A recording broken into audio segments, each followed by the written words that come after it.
of all, Amy Schumer came from last night. Amy Schumer, I consider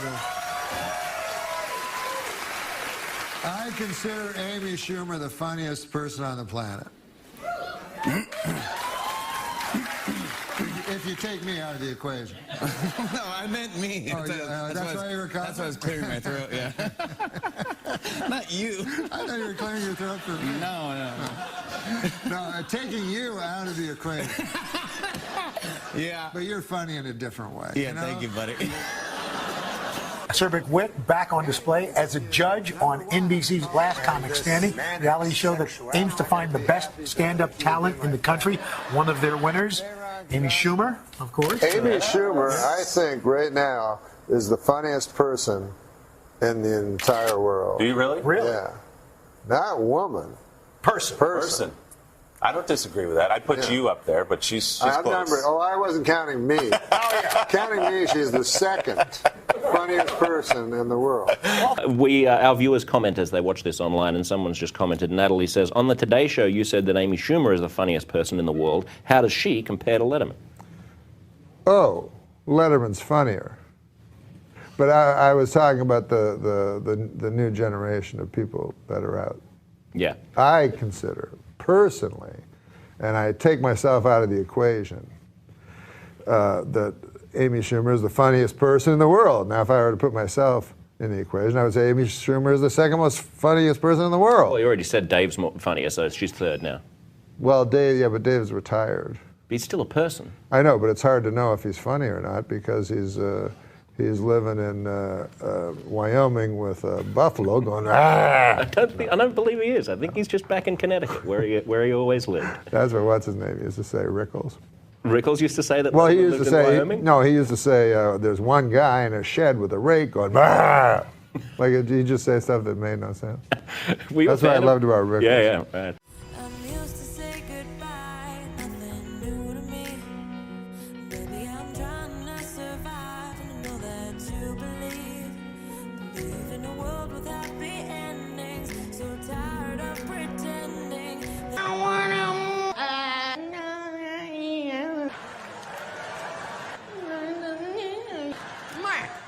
Mark. Yay!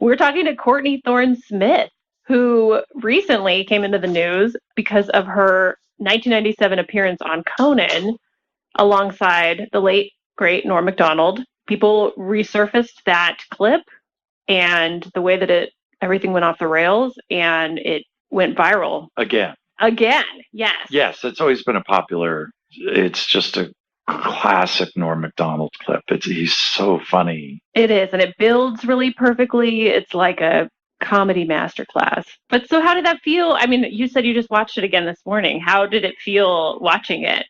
It was so much fun to watch it. I remembered it as being great fun. And I remembered, normally after a talk show appearance, it's kind of like, was it okay? I don't know. It was fine. You know what I mean? But I remember just having so much fun because I'd just been out there laughing. Right. And then people would say, was that okay for you? Was that okay? And I thought, to me, watching it, I thought I just looked like someone who was having a wonderful time. He was making me laugh so hard. Conan was perfect. Lovely. Yeah. Well, I authentically was having a great time. I mean, so I thought, so interesting that people say, and Conan, of course, is like, are you okay? Are you okay? I was like, did you not see me? I was laughing so hard, I was crying. I couldn't even breathe. I just thought and I watched it afterwards. And also I've seen him over the years. I'll run into him and they'll check him because maybe a show had just been on. But I watched it and I thought, I was there with Andy and Norm and Conan. And I thought, what a heavenly place to sit. Like, if someone said you get to have dinner with those three guys, we'd say, are you kidding? And you would expect to just sit there and laugh. You wouldn't expect to have deep conversations. You wouldn't expect to get a word in edgewise, but it would be delightful to just sit and laugh. And that's how it felt for me. And that's exactly what happened. Yeah. Exactly well, I think that's what people are responding to is you weren't able to get a word in. It was just, Norm was a steamroller and he was, The second there was a pause, I think after a while, Well, it seemed like you and Conan were kind of like, he's coming back in 3.2 seconds and go. And he just kept interrupting. Had you met him prior to that taping that night? I don't think so. Right. I almost think, in a way, it was like, I almost felt like he was trying to flirt with you on camera is that a crazy thought? Just that he was, I think he was trying to impress like you. it was his mating ritual. Well, I hadn't remembered until I watched it again. They said in the beginning they had a crush on me from the Tom Snyder show, which is also hilarious. So it started off on this lovely note. I mean, you can't, it's not going to get much better than that. He suckered you in with that, and then it was like... I don't mind being teased. That's how my family communicates. Right. That's how my a group of girlfriends I've been friends with for 30 years. To me, like a generous, loving tease. Now, if he was saying something mean about me, it would have felt differently, but he wasn't. No, not at all. It was just funny and light. Well, you were a guest on Late Night 6 times. So this was somewhere in the middle there, which made me happy, too, because I was like, okay, at least you had some other normal appearances on the show as well. Where you got to talk. Where you were allowed to talk.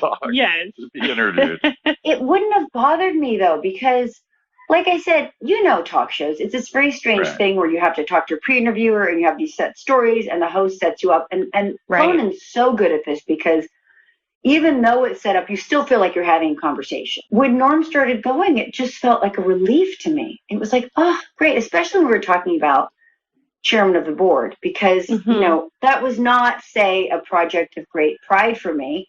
And I had to promote it. And I think I was there to promote it.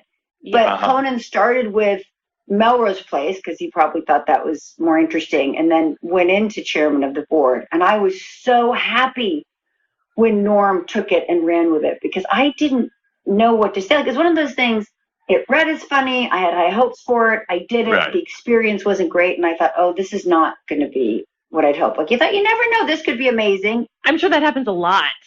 Where it's just, there's so many levels at which things can go wrong. And, even in editing. Yes. And look, granted, you're doing Carrot Top's first movie. You might say, you might have had an idea. But, you also don't know. Like, Courtney Cox did The Pet Detective. And, that was with a relatively unknown Jim Carrey. And that turned out amazingly. So I thought, you never know. But I should have thought, that probably doesn't happen twice in a row. You in the same year. Probably something... You finished filming like a year earlier, so you were like, "Oh my God, I did that movie. I've got to talk about it now. I forgot I did it." Yes, I think I kind of hoped it would kind of fade away, and then they said, "You have this in your contract. You have to go promote it." So I went on Conan, who's a very safe place for me. And like I said, he's my He was my favorite host. I felt the most comfortable there.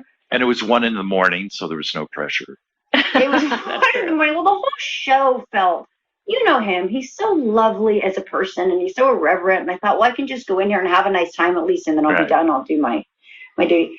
And then Norm started, and it was just a gift. It was just great. You do it. You do it. Rock on. And I got to just sit there and laugh. I was beside myself. I was so happy. That's great. And he did really get word out on the movie. I know. I was going to say, it was probably the best promotion that the movie got. Well, it wasn't really. It wasn't great promotion, but, the movie wasn't going to sink or swim based on promotion or not. It was just, it was going to sink is the truth of what was going to happen. And, but I got to have a really fun talk show appearance. And it happened once before. I did the Tonight Show, and I was talking about my sister's wedding, and I did a bit about my dad telling a joke as we were walking down the aisle, and Don Rickles was there. And Don Rickles started riffing on my dad being insane, and why was he at the wedding? Wow. Shouldn't he have been in a home? And he just went off on my dad, and people said, was your dad upset? I was like, was my dad upset? It was a highlight of his life. He never stopped talking about it. Don Rickles teased him. He was beside himself. So we both got to be teased by comedians we really admire. That's great. So were you already a fan of Norm's, or were you aware of Norm at all? I was a fan. I'm a comedy nerd. I always have been. So I was a big fan going in. So it was fun to just be there and sit next to him. And thrilled to have him take over my interview. Get the Norm treatment. Yeah. That was the tail end of him hosting Weekend Update, because I think he left the show later SNL later that year. So it timed out nicely. And yeah, he was riding that wave of, being the Weekend Update host, which was where he was brilliant, obviously. great. So a lot of times I think he'd be like a last minute booking sometimes because he'd be in the building. And it's just like that Conan was mentioning this, that, if someone dropped out or something, you can get Norm down, which is like usually a step up sometimes, wow, you have Norm coming in. And a lot of times Conan had no idea what he was going to say or do, which made it all exciting. Yeah, and he could trust him, right? He knew it was going to be funny. Right. He knew it was going to be interesting. Well, also, don't you think, I feel like he works on a different time frame than the rest of us. Yes. Right? Like, that's one of the great things. His timing is so funny. And when you said, in the interview with me and Conan and him, he was like, there'd be a pause, and then there'd be like, he would come in at just the end of the pause. Like, his timing was so extraordinary that you never knew when you were talking to him when the break was going to be, when the punchline was going to be, and you don't care. You just kind of go. And he did, I saw him on Comedians in Cars Getting Coffee. Yeah. Right. I felt the same way. I thought, he's just having a lovely time. He's just in the moment, in his own world, his own time, having a wonderful time. He doesn't seem nervous. He doesn't seem like he has to perform. Right. Yeah.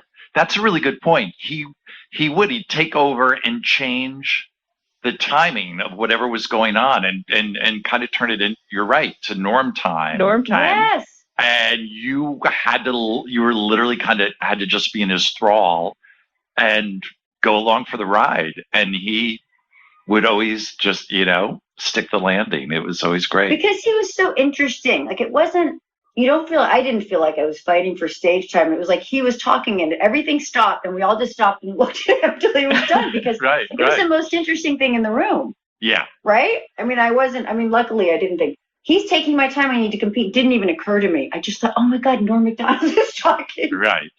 This is amazing. And I don't remember any other example on late night where he would just kind of take over like that during someone else's interview. It was just... Yeah, I wonder if he felt bad after that. Yeah. I don't think so. I think but like as I was saying, when they saw the shot, it had all of us in it. Andy, Norm, me, and Conan. Yep. So it was like we're all there together, almost like we were a panel, and we were all there together. Well, and you can really see that Conan doesn't know what's coming. I mean, and I know Conan loves that too, when things get derailed, and he's like, all right, we're throwing the note cards out, and now we're just following this new thread. But yeah, you can really see it, the joy that he's like, what's about to come out, and how am I going to react to that?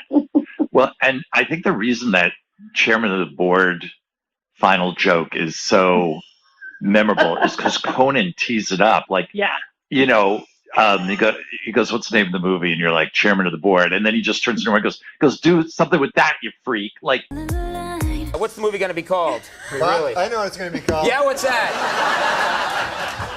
If it's got Carrot Top in it, you know what a good name for it would be? What's that, Norm? Box Office Poison.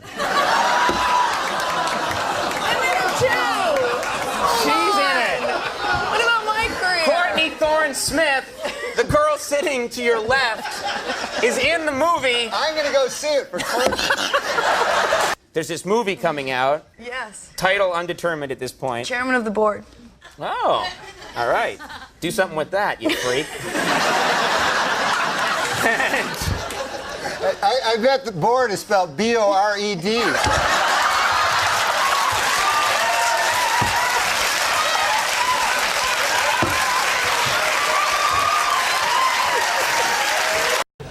The richest girl in the world, billionaire Athena Onassis, celebrated her 10th birthday this week.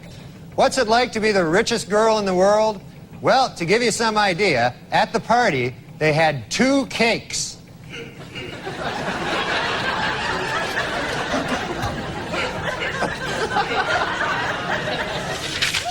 And now Weekend Update would like to wish a happy birthday to comic legend George Burns, who turned 100 years old today.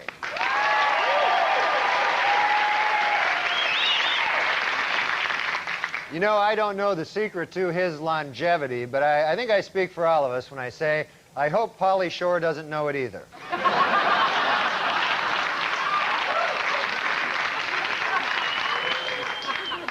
Well, a big seller this holiday season is Michael Bolton's Christmas album, This Is the Time. Happy birthday, Jesus. Hope you like crap.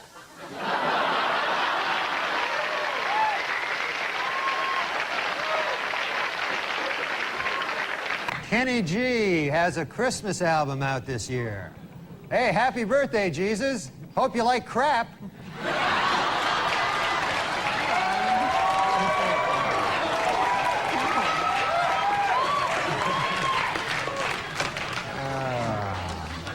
Well, I don't know. This week, the chairman of the board, Frank Sinatra, turned 81 years old, and he was honored by having the Empire State Building lit in blue.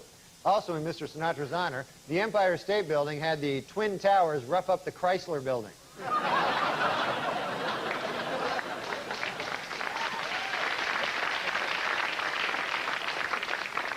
Frank Sinatra turned 80 this week. Frank Sinatra.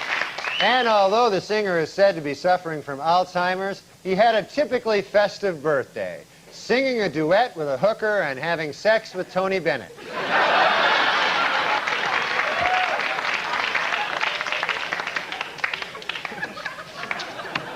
Probably going to end up in Jersey with a meat hook up my ass, but it was a good joke. Celebrating April 1st birthdays, this is a sort of news thing. Russian pianist Sergei Rachmaninoff, who was born on this day in 1872. Yeah, I know that dude. Rapper Method Man is 41. Debbie Reynolds turns 80 today. Rachel Maddow is 39. And former German Chancellor Helmut Schmidt would have been 95 today. April Fools, former German Chancellor Helmut Schmidt is alive and well. In England, a woman was arrested for throwing a birthday party for her 16-year-old son that included marijuana, alcohol, and strippers. Now she's got even bigger problems. What to do for his 17th birthday? Whatever. Kim and Kanye celebrated their baby Northwest's, his name's Northwest, his one-year birthday by throwing a big party. What's that? It's a her. Oh, it's a girl. Yeah, Northwest, of course. I should have known by the name. North, yeah. Anyway, she had her one-year birthday, and they threw a big party with jugglers, a bouncy house, and a Ferris wheel. The bad news is that Northwest is a baby, so it doesn't know what the fuck is going on. It's like a Gilbert Gottfried joke. Okay. Today is the 11th birthday of President Obama's youngest daughter, Sasha, or as I like to call her, the uppity one. Oh, goodness gracious. Yeah. Jesus I'm a regular mortal.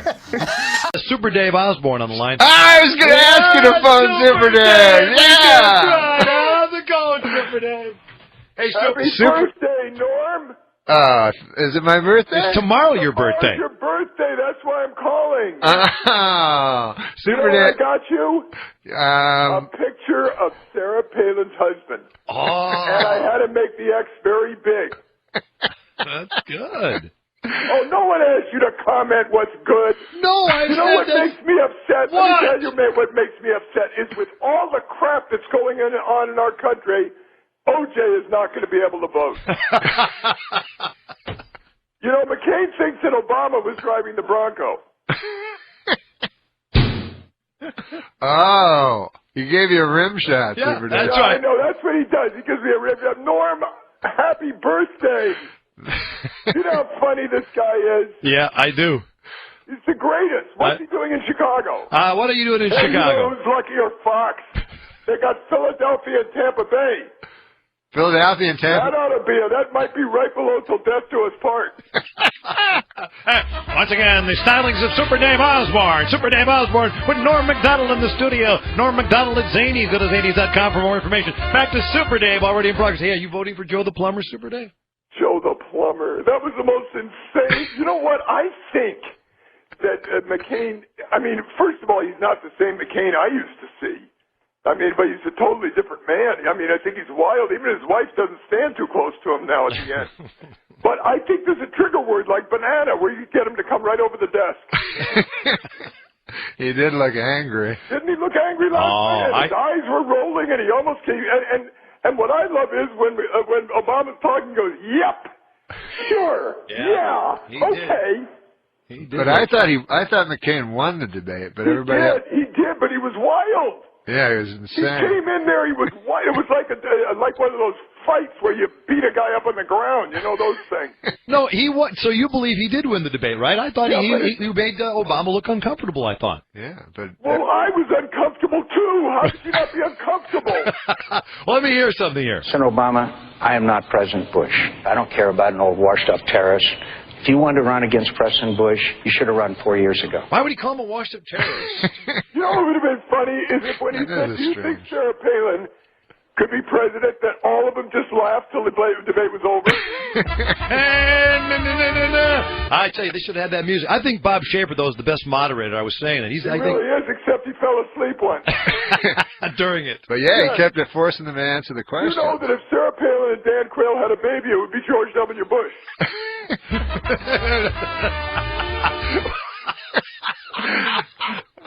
Super Dave, you gotta keep this stuff for Match Game. Match Game? Why did you bring that Now, wait a minute. What are you talking about? No, tell me. Norm, tell me. You know what? I'll tell you something, Johnny. I'm never calling you again. And Norm, I love. First of all, Norm is the funniest man in the world, and he's a great father, but he's impossible to get a hold of. I just got a hold of him. Yeah, but he never calls you back. You leave messages, and he never calls you back. No, we got to get together, though, man. No. You always say that, and we always do, and we never do. Hey, guess what? Guess what, Super Dave? This will pay. Now it makes perfect sense to me. I hear this about you, Norm. That Super Dave, I don't believe he's telling. I don't think he's embellishing. I think he's telling the truth. No, I am telling the truth. Let me tell you something. How old are you going to be tomorrow? 46. He doesn't have a driver's license. He doesn't drive. Now, What does that say to you? A lot of people are like that. Actually. Okay, no, they're not. A lot of people aren't like that. If you're 96, what about opening the debates last night with all the crap that is going on? Wait, let's go back to the match game. All right, now here he is. It's time now for Super Dave. This question is: Norm MacDonald does not blank. All right. This is the way you want to play it. No, I don't want to play. No. This is the way we're playing. All right, Super. Wait a minute.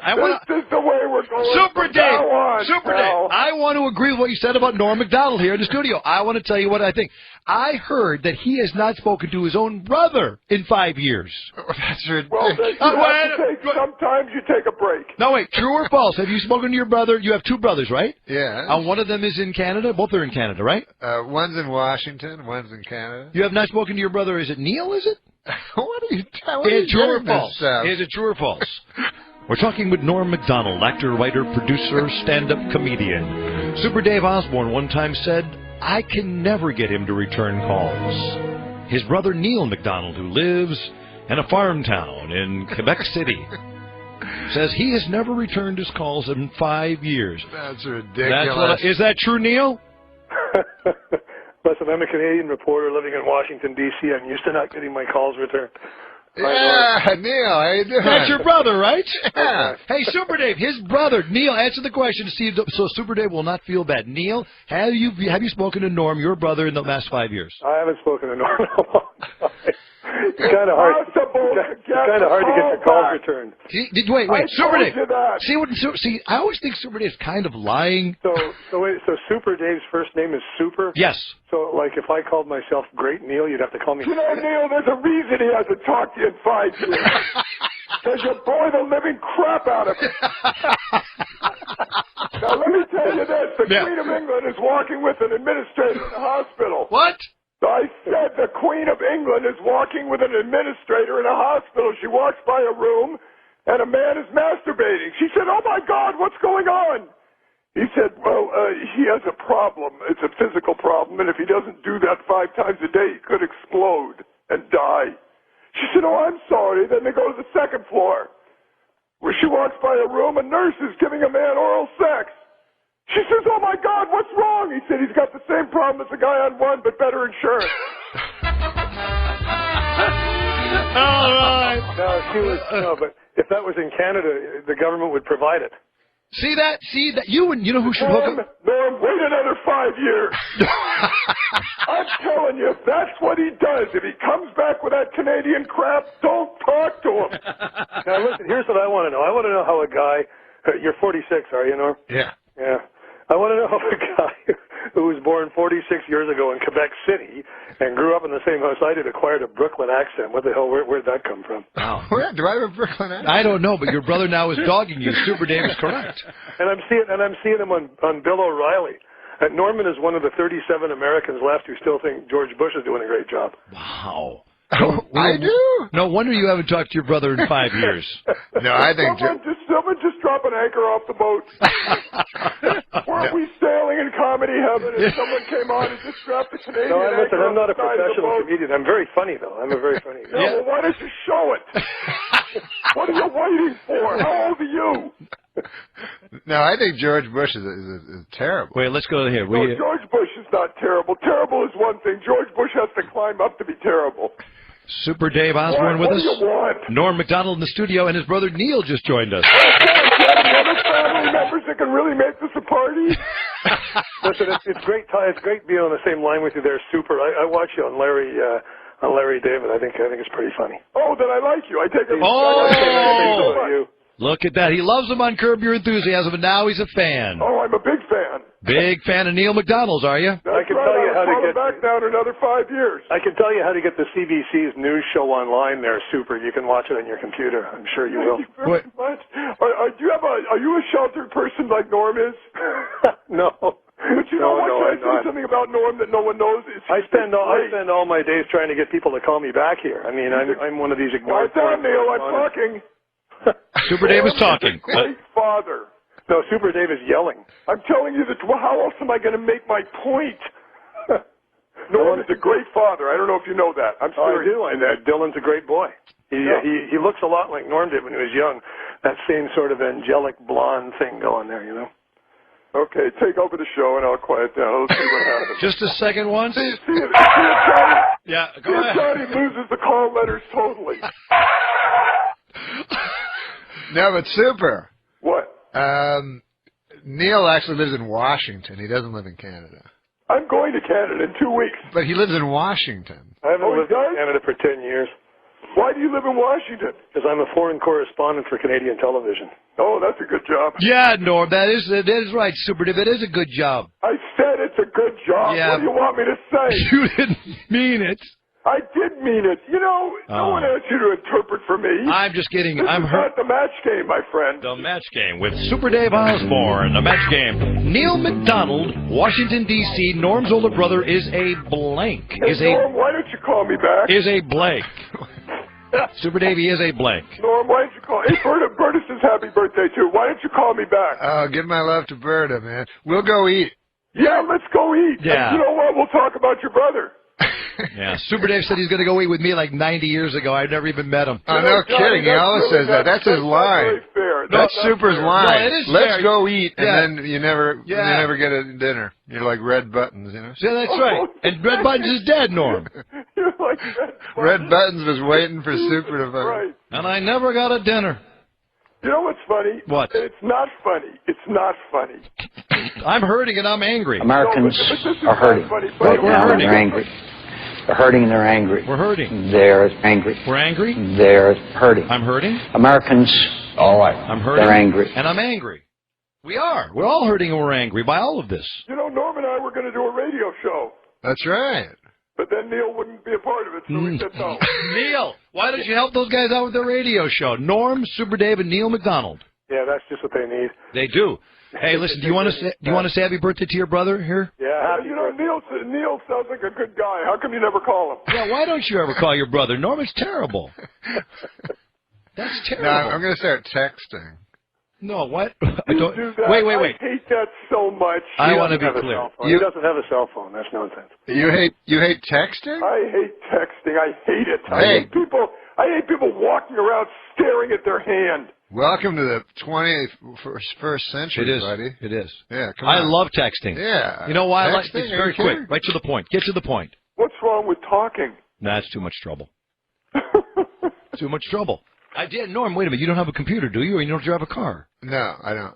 You don't have a computer? I have a computer, but I don't... Say happy birthday to Norm now. Happy birthday. Berta says happy birthday. Teddy says happy birthday. And Lori Joe says happy birthday, and we hope to see you soon, but we know we won't because we'll call and you won't return our call. You better return his call, Norm. Yeah, why don't we have go to dinner? Yeah. But that's what I say, and then all I get is that stupid. You like steak? Leave a message. How about you like steak, right? Yeah, well, where do you want to go? Houston's? Let's do it. Go to Houston's in Century City Plaza. Yeah, you know that Houston? Sure. Yeah, that's where you go. Did you hear what Johnny B just said? That's exactly where we're going. That's when you got to go. To go to the one in Century City Plaza. No, that's where we've gone before. That's why I'm so amazed that you said that. Whenever me and Super Dave get together, we get together at the Century City. That's where we go. But are you amazed that Johnny B just said that? No, Johnny B never. I mean, he does things that amaze me all the time. Do you know? I wish he was back on the air. Hey, Super, because they have great food at that Houston's. Oh my God, yeah. That's good food. Artichoke dip. Artichoke dip. There you go. Hey, Super, when you guys go, can I go with you guys? You know how much fun that would be. Oh man, but Neil's got to come though. Really? Neil will wait on us. Neil? How would you like to have Neil as your waiter? I'll have steak. I wouldn't. I'll have steak? I wouldn't. I wouldn't. Oh, God. All right, Super Dave Osborne and Norm MacDonald appearing Happy at birthday, Houston's. And Norm, wish Neil a happy birthday if he has one, okay? Wait.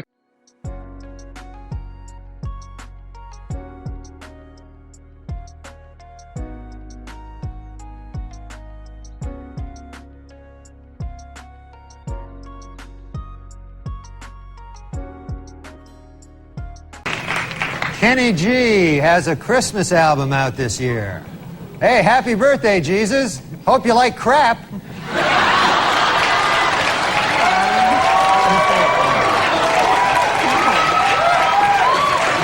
I got to work on the Norm show. His kind of short-lived sitcom. I think it was only on for 2 seasons, maybe.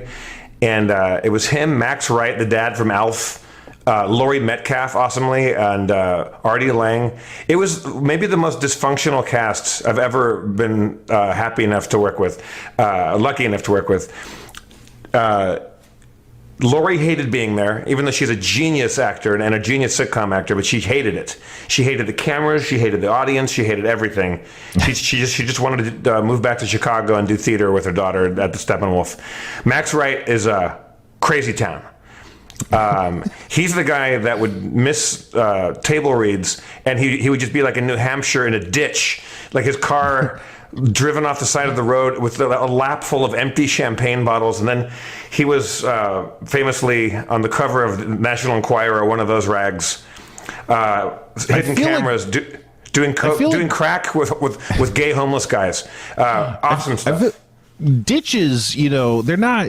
Ditches used to be a happening spot, basically up until maybe the 1970s, I want to say. Things were going on in ditches, but now, it's, it's trash or nothing. Yeah, it's all, these days, it's all ravines. It's mostly a ravine kind of situation now. Back in my day, we had a ditch and we were happy about it. Yeah. Luxury.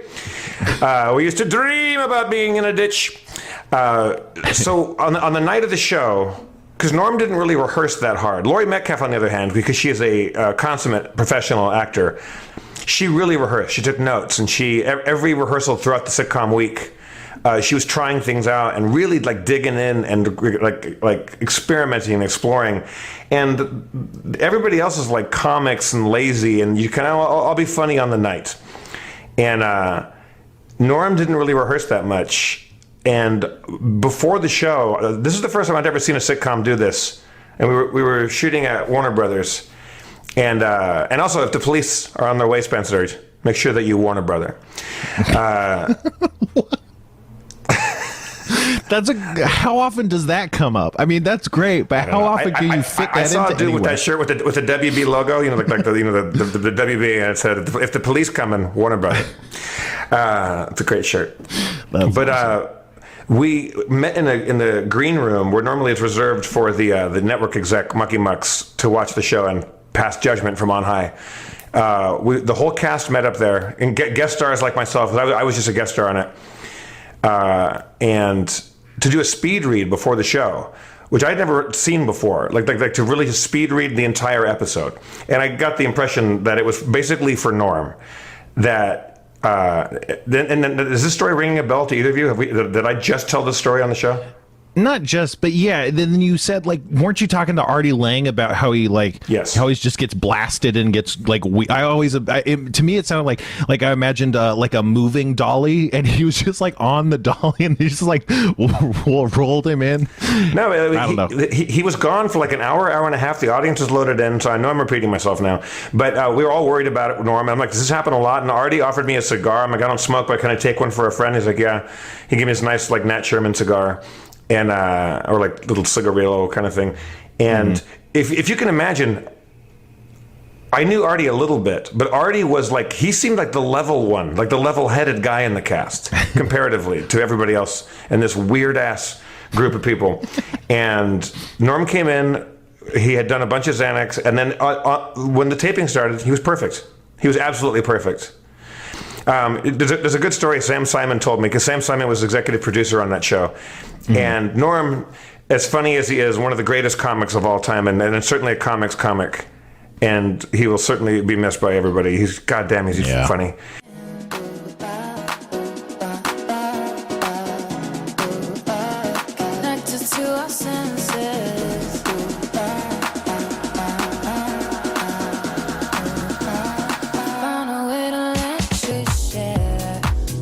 Norm's not a great dramatic actor, apparently, and there was a scene when he fucks up like his love interest in the show, and I'm blanking on the actress's name, but he steps in it. He does something stupid, and she's like, you know what? I don't ever want to talk to you again. Like this is over. I was like, fuck you. This is the end. And she slams the door and walks out and slams the door behind her. And that's the end of the scene. And I think that was a commercial break. And Norm in the script is supposed to look very sad. So she would do the line in rehearsal, and she would go, I don't never want to talk to you again. Slam. And then Norm would just stand there. And just waiting for someone to yell cut. And Sam would go, okay. So Sam geniusly found a way to make Norm act sad. Sam took his watch off and took his wristwatch off and placed it on the floor about 5 feet to the right of Norm. So when the actress, he goes, Norm, when she leaves, watch her walk out, slam the door, take a beat, and then look at my watch. So that's how they did it. Like teaching a dog to act. But that's another. And then he just went, and it worked. Fucking genius. But that's part of what's so crazy is because it simultaneously felt like it was so well put together, so rehearsed, but also so natural. Like he didn't even know what he was saying was funny, like he doesn't even get the joke. But it was always simultaneously. You could never pin him down. And I don't know. I think he seems, especially now that he's gone, he definitely seems like a hard guy to pin down. I don't know. I'm impressed with clean comics. Me too.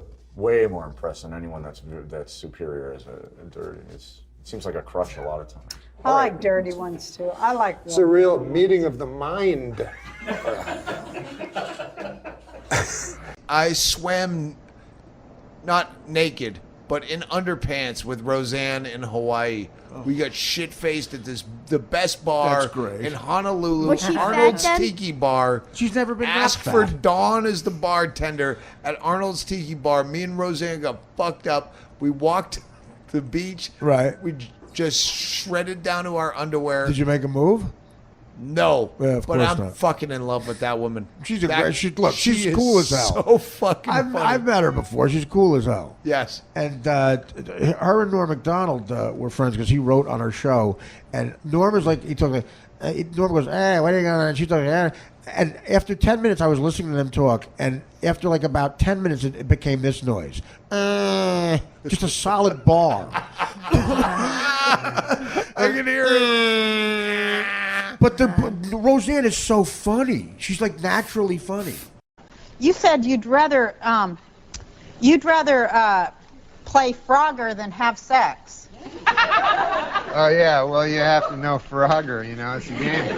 It's an arcade game where a little frog has to go across the river. Yeah. And they have, like, little logs that he has to... And sometimes the log's a crocodile and tries to eat him.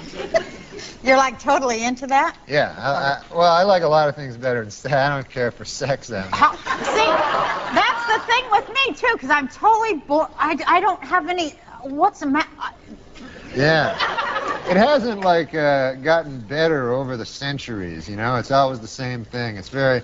Like, I had sex when I was a young man, and then I had it for a while, and then I realized it's kind of always the same thing, you know? There's only a few things you can do. You can go like this and then over, you know what I mean? You go, I'll do this for a while, and then... Do you think that we're being drugged by the government to lose interest in sex? Oh, no, I just think it's a thing that... like, you know, when people go, hey, you know, that guy's he's good in bed, you know? And to me, like, how hard is it? You know? It's not like if you're good in badminton or something, you know, that's a hard thing, badminton. You gotta, and Frogger, you know? But sex, you can figure it out in like 10 minutes, you know? Yeah, and like goats do it and stuff. You know, like goats and pigs and stuff all do it, so Right. how special can it be? Exactly. Show me a goat that can get past the third level of Frogger. That's right, Norm. That's right. The writers write it, and then you say it, so then if it's not funny, the audience hates you, you know? Right, that's exactly why you have to be so mean to writers. Right. Like the Like, audience, think of like this. the audience is going to watch the Roseanne show and go, oh, that dirty Bruce Rasmussen, he's not funny at all. Right? They don't get that. Yeah. The writers don't get that. It's your ass out there. They go like, no, it is funny. I'd be like, I don't think it's funny. Yeah. Well, I wrote it and I say it's funny. Well, then you go out there and say it. They want they kind of want a robot that'll just say anything. Yeah, but they're good people, the writers, you know. I have to go back and talk to them after the show. Yeah, remember when I used to make y'all wear numbers? Yeah. Yeah, Roseanne made us all wearing numbers on our shirts so she wouldn't have to speak to us as human beings. So, you know, she'd say, hey, just number 9. And actually, we have some writers on this show that worked at Roseanne, your show. Yeah, so. We have 3 and 8. Are they any good? I remember those guys. Are they any good now? Oh, yeah, they're great. They're great. So. Yeah. I know that the guy that used to write the, what do you call it, in Hustler magazine. What? He used to write the jokes, the captions under the comics in Hustler magazine. Where is he? He's the one that created your show.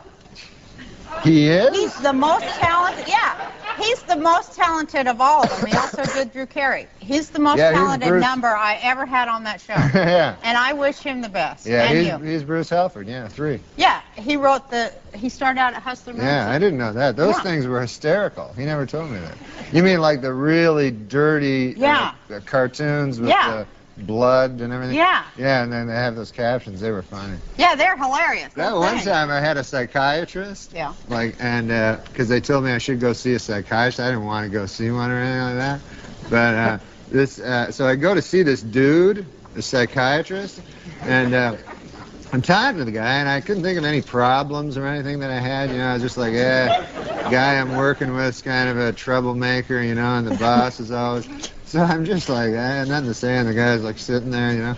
So then I go to the guy twice, right? And then I'm reading the paper. The guy kills himself. Really? Yeah, he killed himself. And then I was reading his horrible life, like he was on all these drugs, and he was one of those guys that like to hang themselves there to have sex, and all this weird stuff. Anyway. Oh, my God! Yeah. And then I just kept thinking, good God, like the last week of his life, he was listening to my boring problems, you know?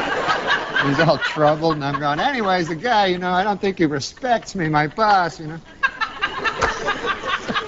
That's kind of, did like that, how deeply did that frighten you?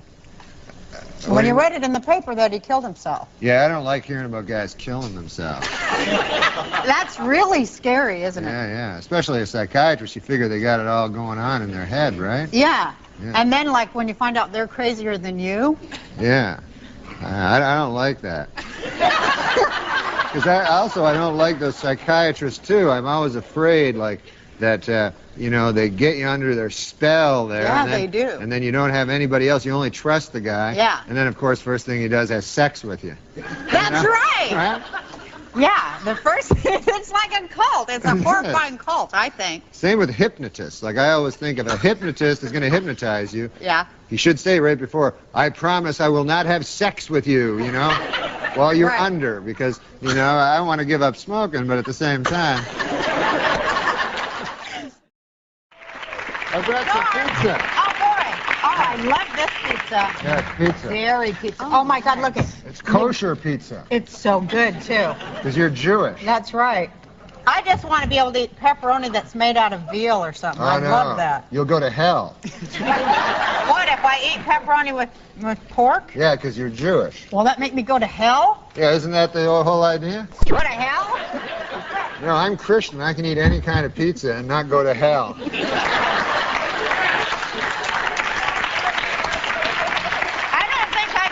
For eating it either. Oh, you don't? No, I don't go to hell. Well, they don't specifically mention pizza in the Old Testament, but it's But they do mention pepperoni. Yeah.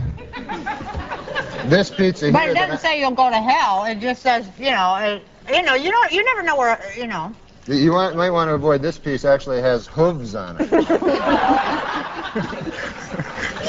You want to eat that? And I said, listen, man, because I kept hearing these things about how old people always have sex. Yeah. So I said to my grandmother, grandfather, you still have sex with my grandmother? He was like, good Lord, no.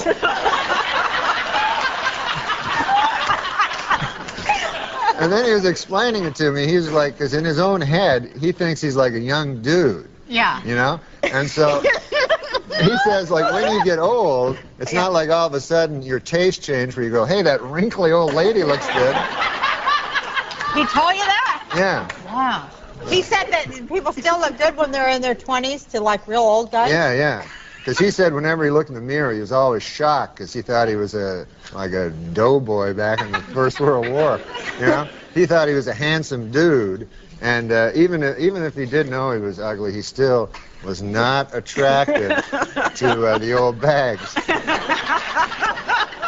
J.K. Rowling is a Christian, and J.K. Rowling famously said that if you're familiar with the scriptures, you could easily guess the ending of her book. Huh? Here's some Xanax. Really? How many should I take? Well, they get you very sleepy. I better take only a half. Oh, right now, just take a half. Okay. We'll be back with Roseanne after the Xanax kicks in. Questions from the Twitterverse, which I'm now realizing all suck. Twitter kind of sucks anymore. Yeah. The Tell them your most famous joke that people say you're too masculine. Oh, that one. Well, that was my killer joke. Yeah. That's my ender, closer. People say, you're not very feminine. I say, suck my dick. That's my closer. Can't you be meaner? Did they tell you not to be as mean? No, they tell me to be meaner. Well, early, though, you told that guy to fuck off and stuff. Well, he was a fucking dick, and he needed to be told. He's like, he kept on like getting in my face, like as if, No respect. No, but I'm so used to that working around Hollywood people. But this one was like, you're not going to come on my show and pull that shit. Yeah. Motherfucker. So anyway. Hey, you want to do some jokes, On the Roseanne? baseball. I have jokes. Okay. Well, I think we have to take a No, we're not going to take a before- break. Oh, okay. Fuck the break. No, we're going to just do jokes. Sounds good. And who better than Roseanne? Well, I can't think of anyone. I can't remember. A study has found that men are just as likely as women to spread gossip. At least that's what I heard Rick tell Brad, who, by the way, has a crush on Patty. Oh, does she? Hey, what about this? Kim and Kanye celebrated their baby Northwest's his name's Northwest, his 1-year birthday by throwing a big party. What's that? It's a her. Oh, it's a girl. Yeah, Northwest, of course. I should have known by the name. North, yeah. Anyway, she had her 1-year birthday, and they threw a big party with jugglers, a bouncy house, and a Ferris wheel. The bad news is that Northwest is a baby, so it doesn't know what the fuck is going on. Here's one. It's about your friend. Hey, you're not going to believe this, but Bill Maher is giving away the solution to all our problems for free. He is, isn't he? Yeah. Remember he had jokes about Ewell Gibbons? You know, he'd always he'd always pick one guy. Yeah, you can grab him. And I didn't even know who he was when I was a kid, but I just laughed. I still don't know. Who's Ewell Gibbons? He was famous. I think he did Grape Nut Cereals commercial. I love now I have to explain to this fucking guy. He was about roughage. Yeah. And, organic roughage. Got it. Kind of guy. So I didn't even know Grape Nuts had a, that's fine. I didn't know they had a commercial. Shut up. Gosh, no. For 1 fucking minute, trying to talk to a legend of comedy, you're talking about. Sorry. Thank you very much for being That was here. fun. Can I kiss you? Of course. Oh. Oh. Sweet. Oh. Sweet. I'm glad I had a search. Everybody asked me on this show, when are you going to get a woman? I said, I'm not going to get a woman before I get Roseanne. I'll fucking tell you that.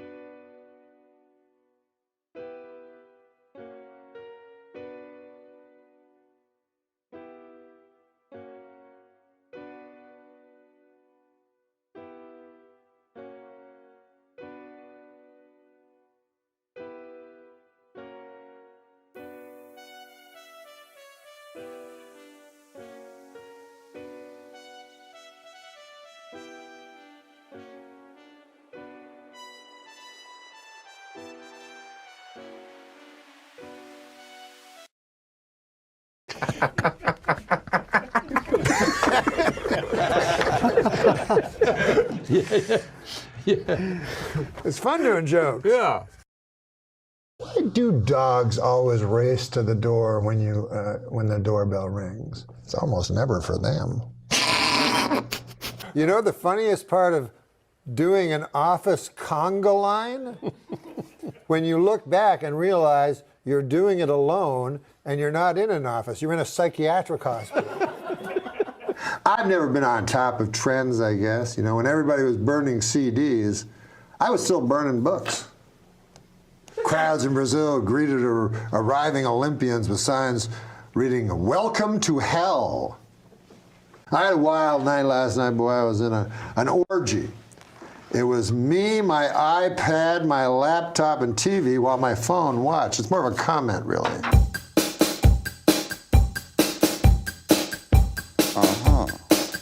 I'd like to take this moment to say I endorse podiums. That's a product I can stand behind. What about this one? This is for you. Yesterday I had a picture framed. Now it's doing time upstate for armed robbery. Well, listen to this. Catherine Zeta-Jones admitted she is bipolar half the time. She's deliriously happy, and the other time she has to suck an old man's cock. That's dirty. Come on, man. A new study shows that most men can identify a gay man by his face alone. It's the face that's buried in another man's asshole. Hey, how about this? The Dalai Lama said that killing in the name of religion is unthinkable. Hey, thanks, Dalai Lama. I'm sure everybody will fucking listen to you. No one listens to the Dalai Lama. No one. I need to have glasses in order to see my family. Specifically, 2 glasses of scotch. The Al-Qaeda online magazine Inspire has a recipe for a homemade bomb. They also have a recipe for a pretty darn good peach cobbler. So they're not all bad, A new study found that men with beards are more attractive than men without beards. More great work from the University of Bob Seger. I think there's nothing cooler than being a lone wolf, except at wolf picnics when you don't have a partner for the wolf wheelbarrow races. Now listen, my girlfriend's mad at me right now. Last night when we were having sex, I yelled the name of her ex-boyfriend. Nice fellow. A surname you don't hear much anymore, Flintstone. This one's more like a factoid. Danny DeVito looks like one of those guys with a short but thick penis. Okay, here, what about this joke? Call me an old softy. But I'd prefer if you called me a distinguished gentleman with a flagging erection. John Wayne Gacy, man. Not my idea of a clown. Not funny at all. No. That guy wasn't funny. Barbara Walters announced that she's retiring from The View. Well, actually, she announced it 5 years ago, but no one could hear her over those yammering bitches. Hey, how about this one? They say pimping ain't easy, Andy. But what they won't tell you is much, much more difficult being a prostitute. Pimping is pretty easy. Barbara Walters is planning to announce her retirement. What's next for Babs? Death. Well, in this while, when I was told I was going to perform for a bunch of drones, I thought I was being booked on The View.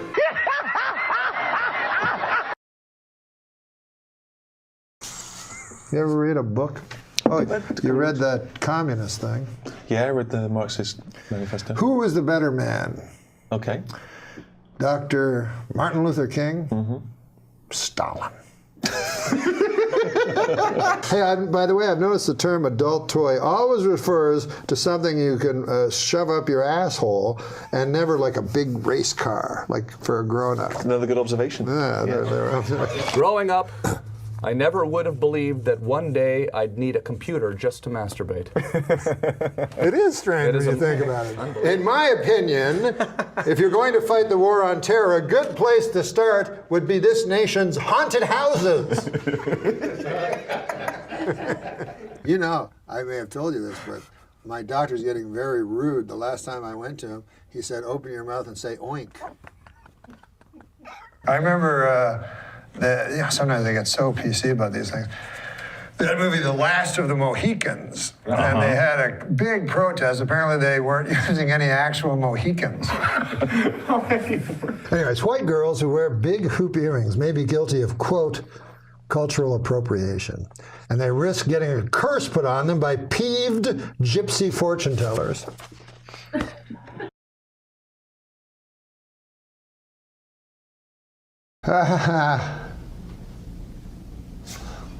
Wait a minute.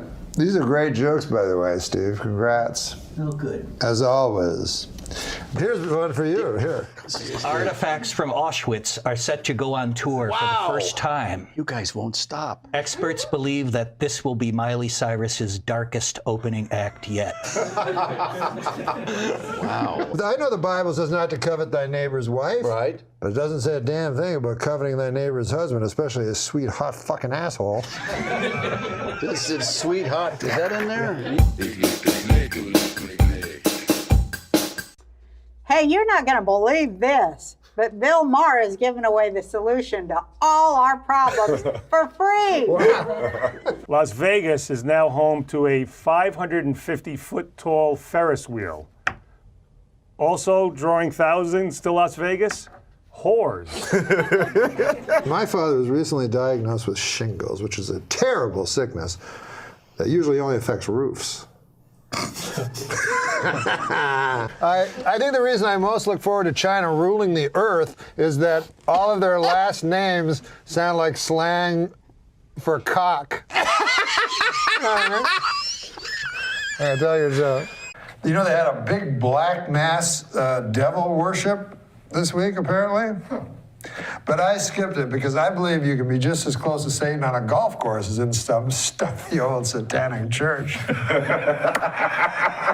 Deep throat porn legend Harry Reams. Yeah, he died. But how are they going to close that casket? I mean, because no, Swiss think I hate that. It's great. Thanks. This one says, remember the old days when tweeting meant stabbing a hooker? Well, this Lindsay Lohan can't swim a stroke, but she sure knows every dive in town. That one I like. I don't know much about geopolitics, but that is one cool name for a country, Chad. I know. Yeah. Hey, how about this one? Yeah, okay. A 28-year-old med student is auctioning off her virginity online. For $300,000, you can have the worst sex of your life. That's good. That ain't That's bad. good. That ain't Who bad. writes these? Oh, well. This is what you never hear. He made love to me in the ass. Oh, a woman from Denmark I met at a party was telling me how awful she thinks Trump is. So I shot back, yeah, well, you guys have that asshole Hans Christian Andersen. That's funny. It's just my patriotism. When I was a child, my parents told me my uncle was sleeping with the fishes, which at the time I assumed meant he bought a waterbed. Then I found out he had been killed and his body buried at sea. Dave, say what you will about Elon Musk, but with his new plan to bring people to Mars, nobody is a more creative serial killer. A new report from the CDC states that only 1/3 of Americans use condoms, while 2/3 of Americans are still pretty cool. Get out! Why do you get a good one? That was good. My dad would hit me with the belt sometimes. Yeah, you would have to But go it was get... the worst when he was the reigning WWE. Okay. You know, I was raised Catholic, and when people find out, they always assume there was some creepy priest involved, you know. But they never suspect the deacon. Fucking asshole. Adam Egan with a joke.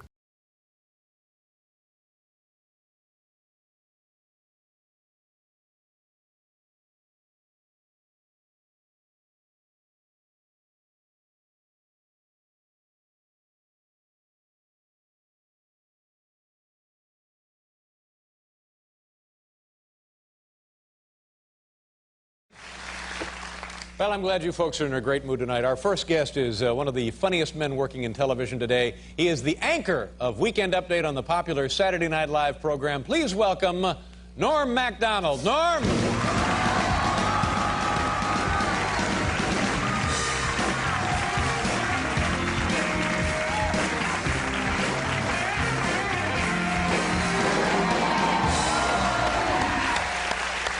How you doing? I'm doing good. Oh. No, that's all right. I'm just slow. That's okay. Happy New Year, buddy. Happy New Year to you. Thank you very much for being here. Yeah. You don't mind if I ask you a question? What's that? I hear this story, and there's like this press release that you get your ass fired. Is that true? No, you didn't get fired. Yeah, they fired me. No, they didn't fire you. No, I'm serious. I talked to a guy that said I'm fired. Fired from your television job? From on the weekend, you know, I do the news segment. Yeah, the Weekend Update. Yeah, and I do the jokes.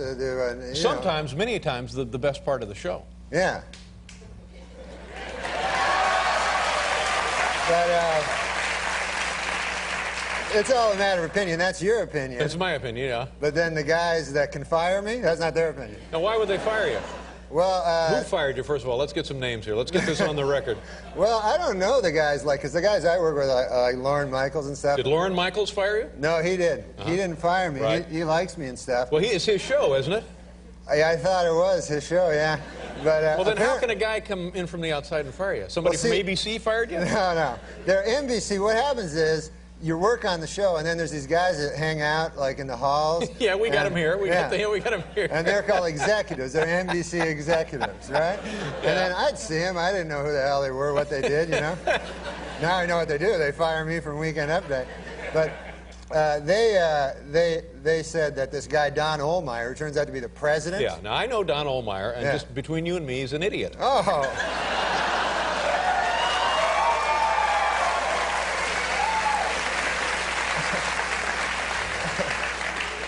So I wouldn't take it seriously. If this guy fired you, you may still have a job. You never know.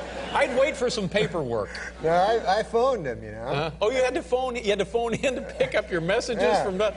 Oh, man. Yeah, so I said, hey, you don't know what to say. You're like, hey, how's it going there? You know, you're trying to talk about something else. Yeah. Did you have a turkey there for the thing or whatever? I don't know. And then, so he goes, oh, yeah, I'm firing you there from the show. And then I said, oh, that's not good. You know? And then I said, why is that now? And he goes, oh, you're not funny. Yeah. And then I said, oh, Lord, that's even worse news, you know? He goes, no, I don't got nothing to fall back on. No. he's a good man. Well, he just fired you. What do you mean he's a good? What is wrong with you? You quisling? Stop that. I don't know what quisling means, but.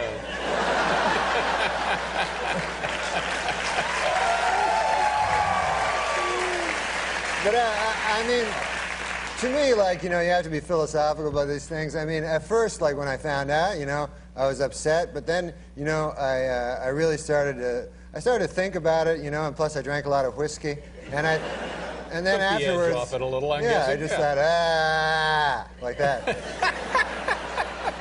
But then the next day I sobered up, and I remembered, you know, that I still had some whiskey left. So you went right back to it. Yeah. But now, Norm, far be it for me to tell you how to lead your life or your career, because Lord knows you've been very, very successful. But if the guy says to you, we don't want you on the Weekend Update, and that's like your signature piece. Yeah. You're kind of like the anchor man, not only of that segment, but of the entire Saturday Night Live show. If things aren't going great, they give the ball to you. You're the damn quarterback, Norm. You're the one who punches it over the goal line for pay dirt.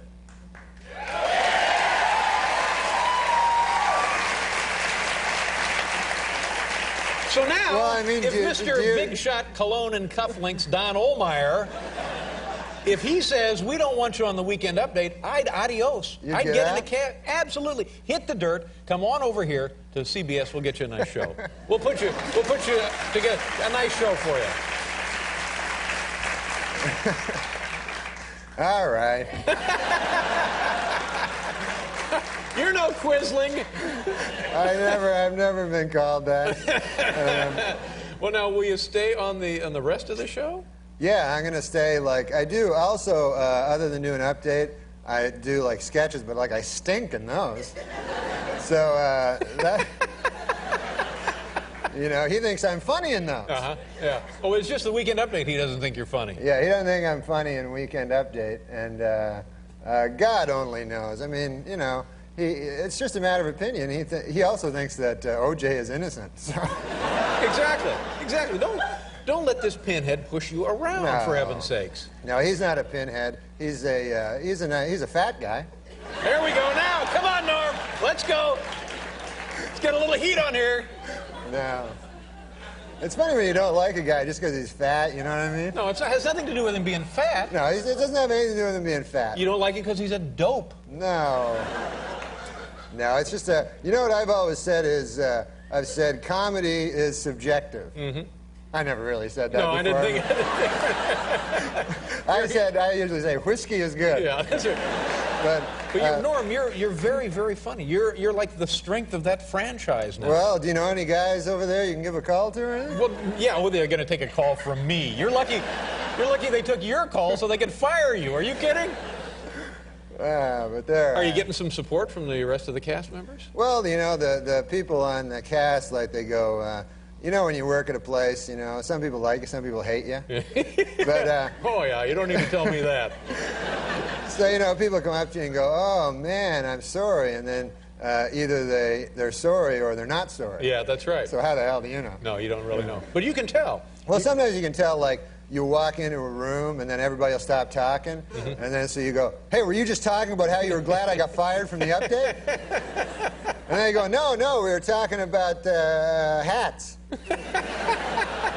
But now let me go back to this, and I don't want to embarrass you again, but if Lorne Michaels, the guy who created the show, the guy who's kept the show in business all these years, it's his show, Mr. Big Shot, Mr. Table at Orso's, Lorne Michaels, why doesn't he step in? Why doesn't he throw himself in front of this gorilla to save your job? What's going on there? With that? It sounds to me like he's a quisling. He is? Well, that's what it sounds like. Maybe we can get a dictionary at the break. But you know what I'm saying? This is the guy. Didn't Lorne Michaels hire you? Yes, he did. Well, then who ought to be able to fire you?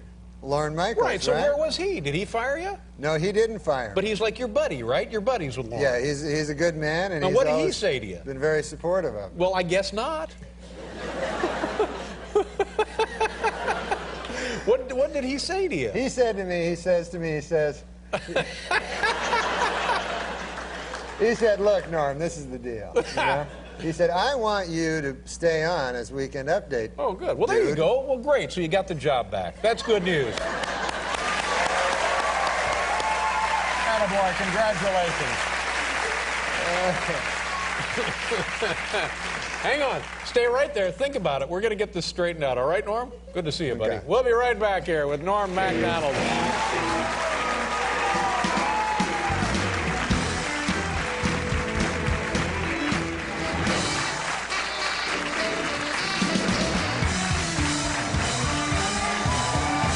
Norm MacDonald is here from Saturday Night Live. Peter Wilson from La Femme Nikita Streb. You ever seen these Streb people? Oh, they're great. They're going to change your life. What do you got there, Norm? You looked up Quisling. Yeah, I looked up what does it say? Quisling. Yeah. And also, do you know what Quizmaster means? That'd be like Alex Trebek. Yeah, I knew that. No, Quisling is a master of ceremonies on a game show. There you go. Now, Quisling is a traitor who serves as the puppet of the enemy occupying his country. Exactly. That's what I'm talking about. Thank you very much. Norm MacDonald, you, sir, are no Quisling. I thought I was dumb when I didn't know what Quisling was. Yeah. I think I'm even dumber now because I still don't know what it is. So now, Norm, a couple of things come to mind here. This seems so preposterous to me, so unfathomable, so unreasonable that I'm guessing, oh, it's like a stunt, like a publicity stunt, like big-time wrestling or something. Is that kind of deal? Where you and Don Ohlmeyer will have a feud and you'll wrestle on the show or something for your job, one of those deals? No, I like Don Ohlmeyer. Oh, no, how can you like... This weasel fired you! No, but he doesn't think I'm funny. And yet you like the man. Sure, I mean, you know. Here's what. A lot of people don't think I'm funny. Enjoy your complimentary beverage. Now, tomorrow night... It ain't whiskey, but it's good. Now, there's a great song. Now, tomorrow night, come back on the show, or Friday night, come back on the show and do Weekend Update. You can do Weekend Update here. You can be the Weekend Update guy on this show. That'd be great. Well, there you go. Good.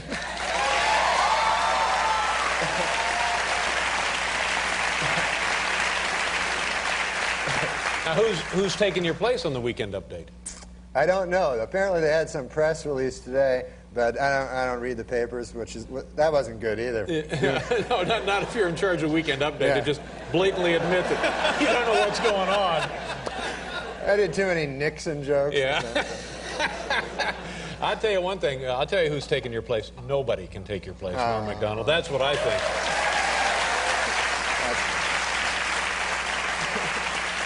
You don't seem to be taking this too hard. You seem to be taking it pretty well. Well, I mean, I don't know, because if somebody doesn't like you, then and they own the joint, you know, that's fine. I mean, I don't know. Why would you want to work in that atmosphere? Why wouldn't you want to take a hike and say, well, I'll show you. I'll take my little Weekend Update someplace else and bury you punks?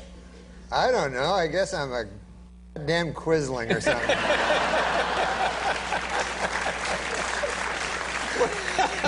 Norm, geez, I hope you land on your feet. I think you're going to, but you're going to be in part of the show anyway, right? Yeah, I'll be doing, you know, things. Yeah. I'll be, you know, now I find out. Hilarious impression of me. You'll be doing that, I guess. Why didn't they fire that? What they do is now they're saying, oh, we'll put you in a whole bunch of sketches, which I don't want to be in, because then they're like, here, you're the scientist, and you're the scientist in charge of Monkey Boy or some damn thing.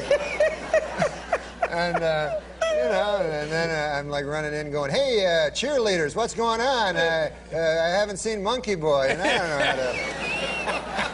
That ain't a bad sketch, though, Norm. That's true. Well, that ain't bad. That's got possibilities.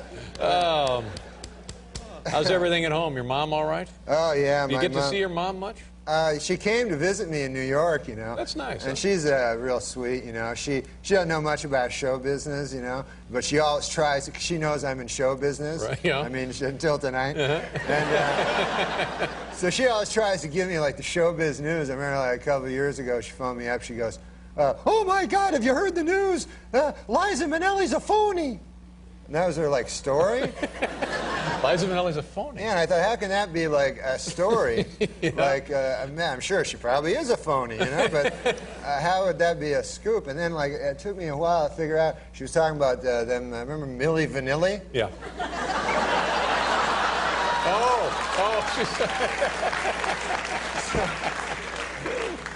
She's like into that stuff, you know. She must be very excited and proud, though. I mean, because you work with big stars. Like you've worked with, I know you've worked with Bill Cosby. Oh yeah, Bill Cosby, man. He's my favorite guy ever since I was young, and I got to open for him at this comedy thing, and he was the greatest. I got to meet him and stuff.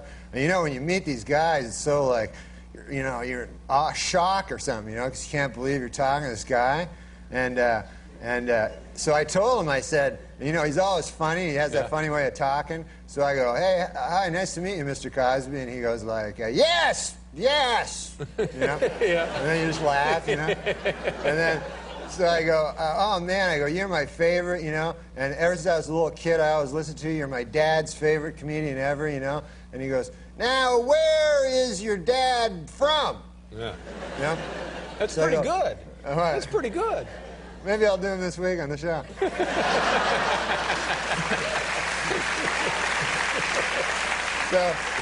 So I tell Cosby, you know, I say, oh, my dad's from Ottawa. So he turns to his buddy Ben as his manager or something, and he goes, Ben, we aren't the Ottawa, you know?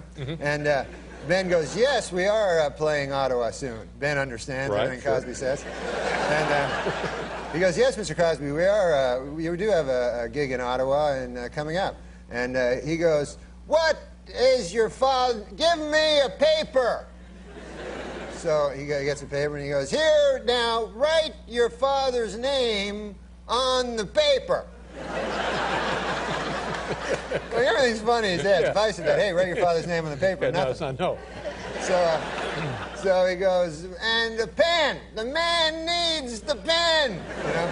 So I get the pen and the paper, you know. So I'm writing down my father's thing, and then all of a sudden I realize that my father's dead.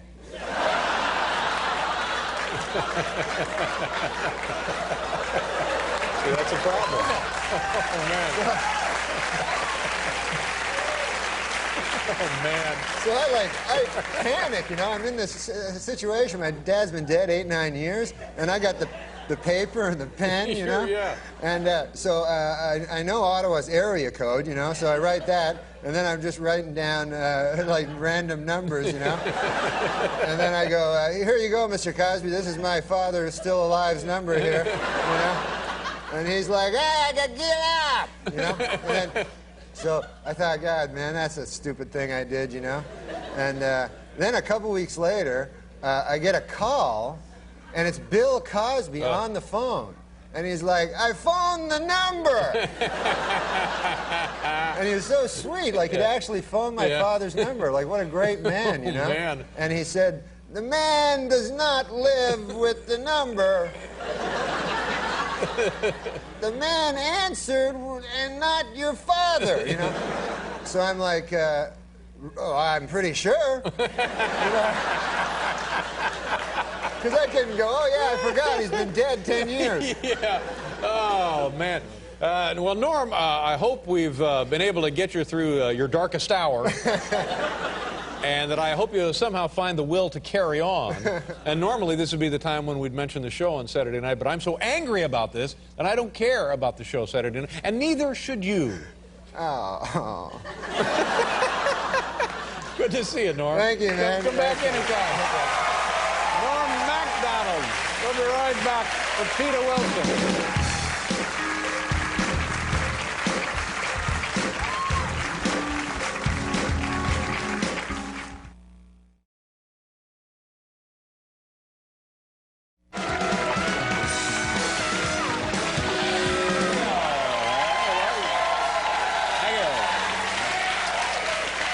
For 5 years, our first guest was the star of Weekend Update on Saturday Night Live, and then he got fired, which makes absolutely no sense to any of us here. He now stars in a brand new film entitled Dirty Work. It opens in May. Here he is, one of our favorites, Norm MacDonald. Norm.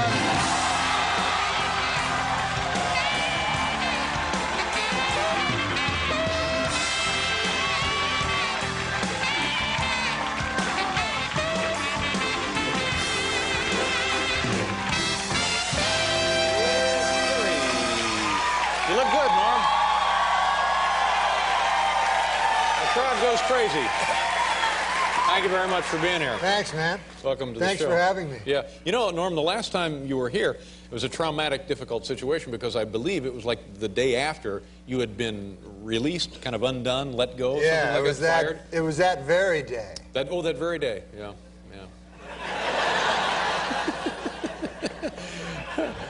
Well, how has it been since then? Well, it's been weird, you know, like, it's been weird. You were just fired, as it turned out, right? Yeah, I got fired. Right. And then when I was talking to you on the show that day, because this guy, Don Ohlmeyer, fired me, and I didn't know the guy, you know, and you kept saying, like, he's an idiot, he's a pinhead, you know, and stuff like that. And I would say, like, he's a good guy, you know. And turns out you were right.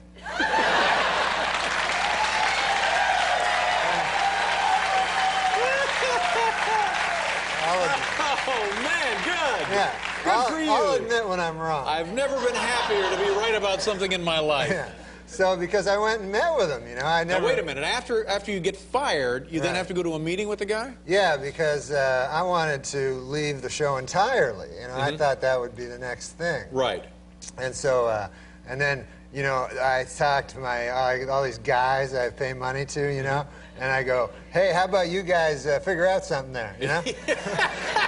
And then they're like, well, we were talking to this one guy that said that he maybe could do, you know, and it took forever. So I said, how about I just go talk to the dude that fired me? Face to face, Yeah. mano a mano. It shows great courage, great class, grace, I believe, yeah. on your part. Yeah. Well, I'm a courageous, classy dude.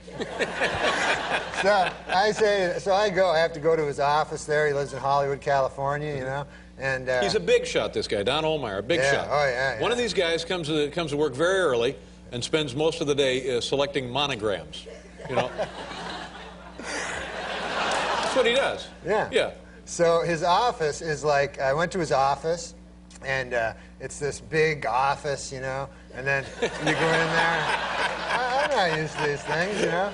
I'm just a guy used to nightclub, you know, smoking nightclubs. You're a doing my comedy. hard-working guy. Yeah.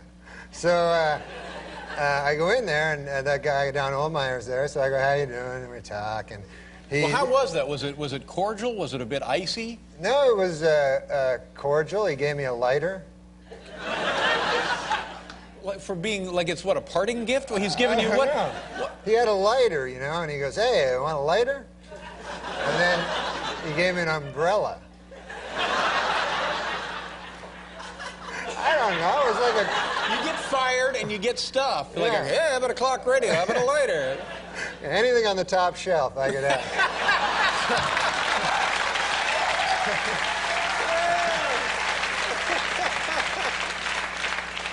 So I just said to the guy, I said, listen, man, because I appreciate that you don't think I'm funny. That's now, fine. that was the issue. That seemed to be the turning point. Don Ohlmeyer didn't think you were funny. Exactly. Right. Now, in your assessment of him in this meeting, is he a funny guy? Well, it's not his job. His job is picking up them monograms. Yeah.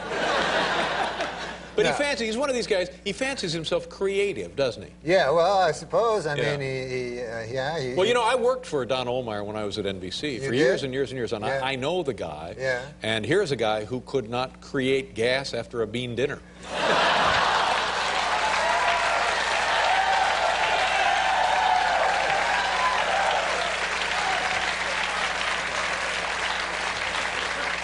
That's not true. I witnessed that. No, now the thing was, I said, okay, so you think I'm not funny? That's fine, you know, who cares? But I said, why don't we just, I'll quit, leave the show, right? You keep your money, because you don't want to pay money to a guy that's not funny. Exactly. And then I'll go try to be funny somewhere else. Perfect point. And then he didn't like that idea. Why not? I don't know, because it seems to me that, because, you know, there's other networks, there's CBS. Well, other networks, sure. Yeah. And so my contention was, I thought he would love that idea, because what better for his network than to have an unfunny guy on another network? Exactly, that's right. He can't have it both ways. Yeah, he can have it both ways, apparently. He's a Quisling? Yes. No. But at least There are no Quislings in the picture now. When you were here before, I smelled a Quisling. The Quislings are gone. Yeah, they're gone. Yeah, They're gone. good for you. And so, so the way it stands now is I can leave the show as long as I don't do anything else on any competing show. Right. Well, that stinks. That's no Yeah, good. Now, that's how no long will that last? God, I don't know, man. It's as long as long Contractually, how long are you bound to them? I'm bound to them contract. It's all you know, stuff that I'm not that familiar with. But in the meantime, they are continuing to pay you, right? Yeah, they pay me, and I go to the show and hang out. Yeah. Now, what is that like being around your old friends on the show? Do they like having you there now or not? Well, everybody's kind of uncomfortable. Nobody wants, you know, everybody's uncomfortable. Sure. And they'd be glad to see me go, and I'd be glad to see them see me go. And just this Don Ohlmeyer character, yeah. you know, is, I don't know. I don't know how this... You know what you should do, though? You should come here to CBS and get a show right here. You should come to CBS and make Pretty Boy, make Mr. Cufflinks, make Don Ohlmeyer do this show.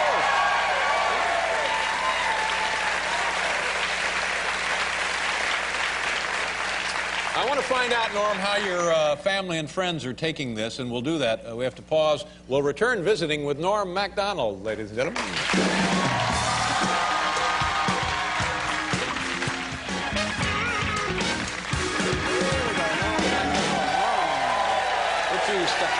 Kid who invented the talk underwater thing.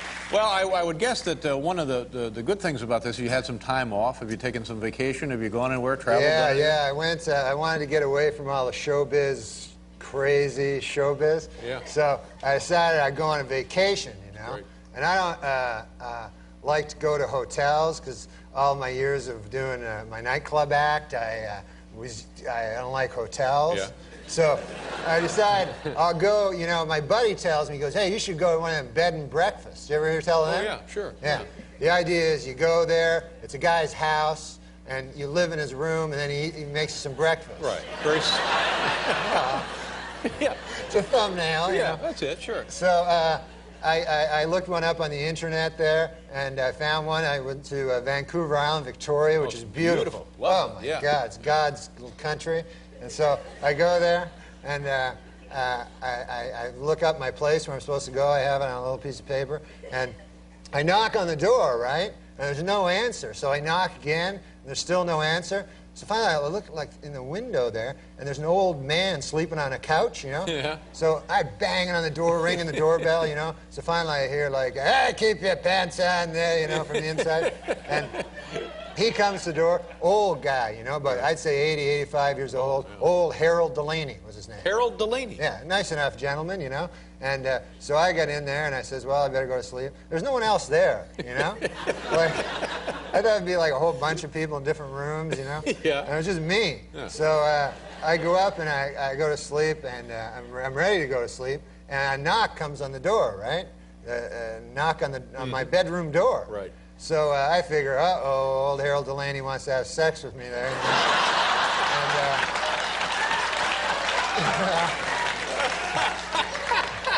That's the first thought that went through your mind, huh? Well, I'm a young fella. Yeah, These days, anything not a goes. bad-looking guy, sure, yeah. I'm not traveling alone, why sure. not? And of course, I didn't come to Victoria to have sex with old Harold Delaney. You know, I came to do some sightseeing. Of course. Yeah. So then I hear him. He goes, well, you ought to play some Scrabble. Oh, Scrabble. Yeah, so I say, okay, that's good. Sure. I'll play some Scrabble. So I go down, and he pulls out this old Scrabble game there, and we start to play, you know, and I like Scrabble, you know. So I get the first turn, you know, because I picked the lower letter, and so I get the first turn. So I make rabbit, you know. Pretty good. It's a good word. And then I do it pretty quick. I take like a couple of minutes, and then old Harold Delaney, he takes like a half hour to like get his word, and the whole time he's not talking, he's not telling me old stories, because I like hearing old stories, you know. And instead, it was like for a half hour, it's just Harold Delaney going. So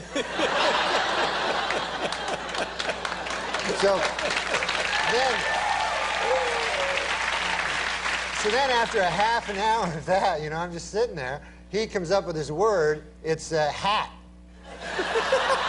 That's his word, yeah.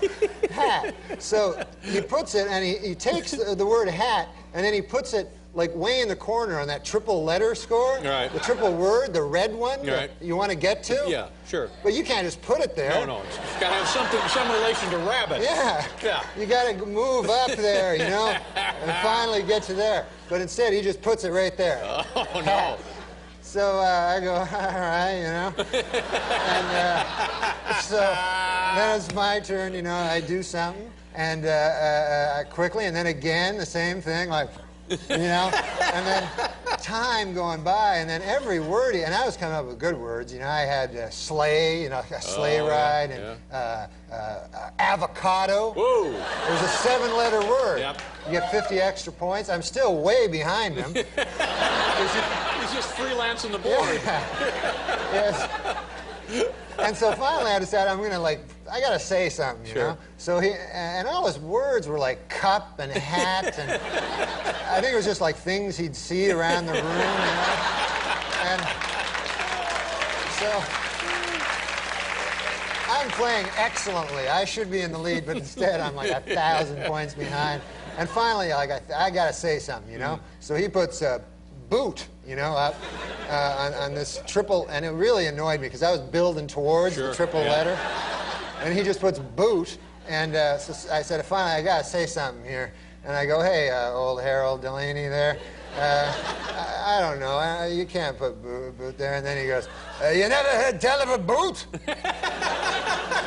So I go, no, I know what a boot is. I'm just saying. He goes, if a fella goes out there, has to wear a boot. So I go, no, I know what I made avocado. I know a boot. You know?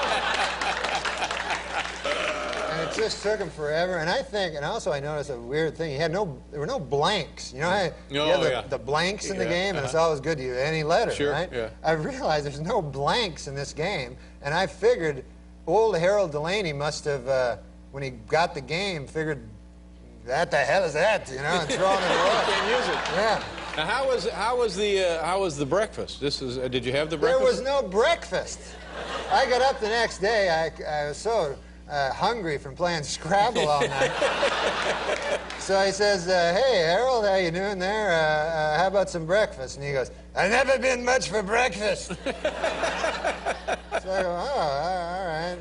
So I go, I guess I'll go down to McDonald's and pick up some breakfast or something, Harold. And he goes, can you get me an egg McMuffin? That was crazy. Norm, you got a movie coming out here, Dirty Work. Oh, yeah. Opening May 15th.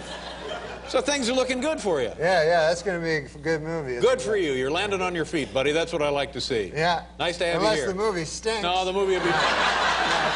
Norm MacDonald, ladies and gentlemen.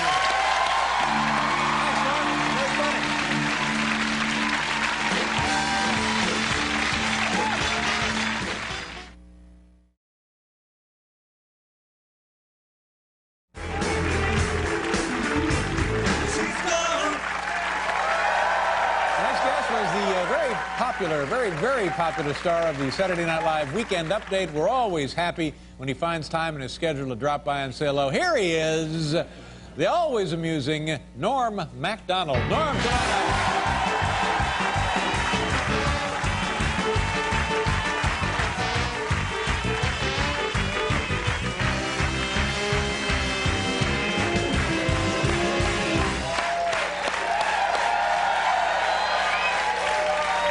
I think you're very funny, Norm. I always enjoy your work, and I'm glad you're here. Nice Me too, man. You're the funniest dude in the world. No, I'm just mediocre funny. And you got the 1,000 shows, right. 1,000 shows. Yeah, but you're really funny, and you'll always have that. I'm just a dork, you know. What? I'm just a dork, you know, struggling. Just a guy trying to make a buck. What?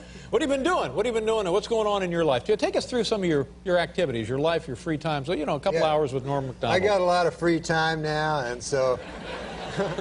So what I did was I returned to my first love, you know, dance. No, not dance.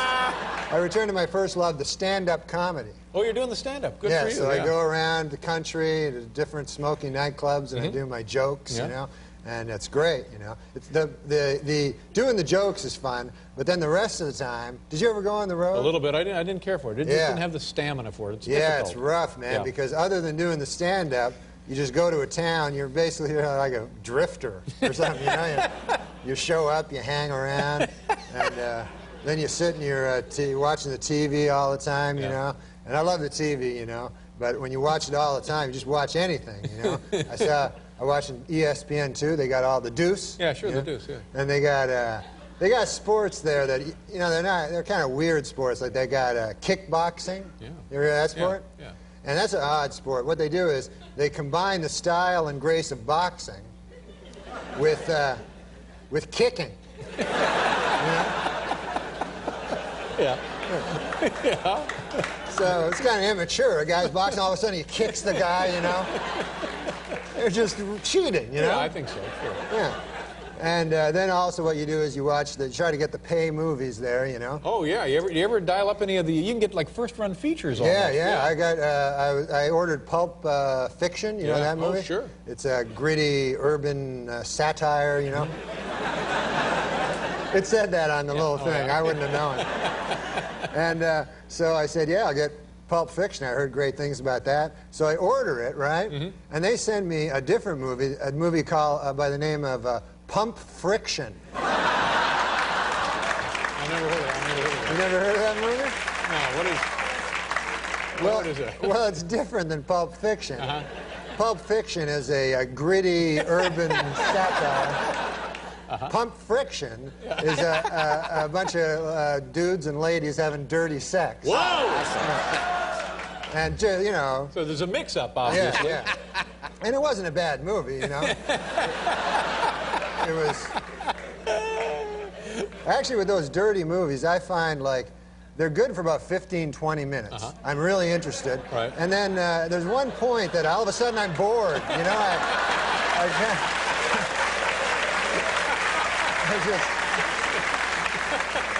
I just lose interest completely, and I feel deeply ashamed, you know? The human mechanism working there. I don't know what that is. Norm, how's your family been with your recent situation with Saturday Night Live? You don't work there anymore. Yeah. They're probably very proud when you had the job, and now you don't have that. I mean, how have they been a bit supportive, I would think? Oh, yeah, they're supportive. My mom came to visit me, you know, here in New York City, and she wanted to go to a Broadway play. That's her idea in New York. Sure. Broadway, you know, they got the Broadway plays. She comes down from Canada? Canada, yeah, from Ottawa, Ontario, Canada. And she's, you know, she doesn't know, like, she's not a big city person like you and me. So she's like, oh, we got to go see a Broadway play. So, but I didn't want to, because the last time she came and visited, I took her to this Broadway play, and I'd never been to a Broadway play, you know? So I took her to this one. They had this one, How to Succeed in Business, even if you don't really care to. Right. And I take her to that. Sarah Jessica Parker. Sarah Jessica Parker. Right. She wasn't there. They had some other lady. So we get in there, and I never been to a play. Oh my God, it's horrible. You go in, and you got to sit. They have little chairs. You're all crunched up. It costs like $90 or something like that. And then you sit there, you watch it, and these dudes come in. They're all doing stuff, you know, and. The thing is, like, you kind of got to use your imagination a lot, because they'll go, like, it's an office, right? Meanwhile, it's just a chair and a desk, you know? And then they have, like, maybe a window with, like, a fake moon behind it. So you go, oh, I guess it's nighttime there, you know? And it's, like, just hellish, you know? And then everybody's singing every time, you know? And singing and dancing around, and it was about business, you know, about the business world, you know. And so at one point there, the coffee guy comes, you know. He's bringing in the coffee. And so then they all get excited because the coffee's coming. And so they're singing, oh, here's the coffee, we want to drink the coffee, you know. And really excited about that.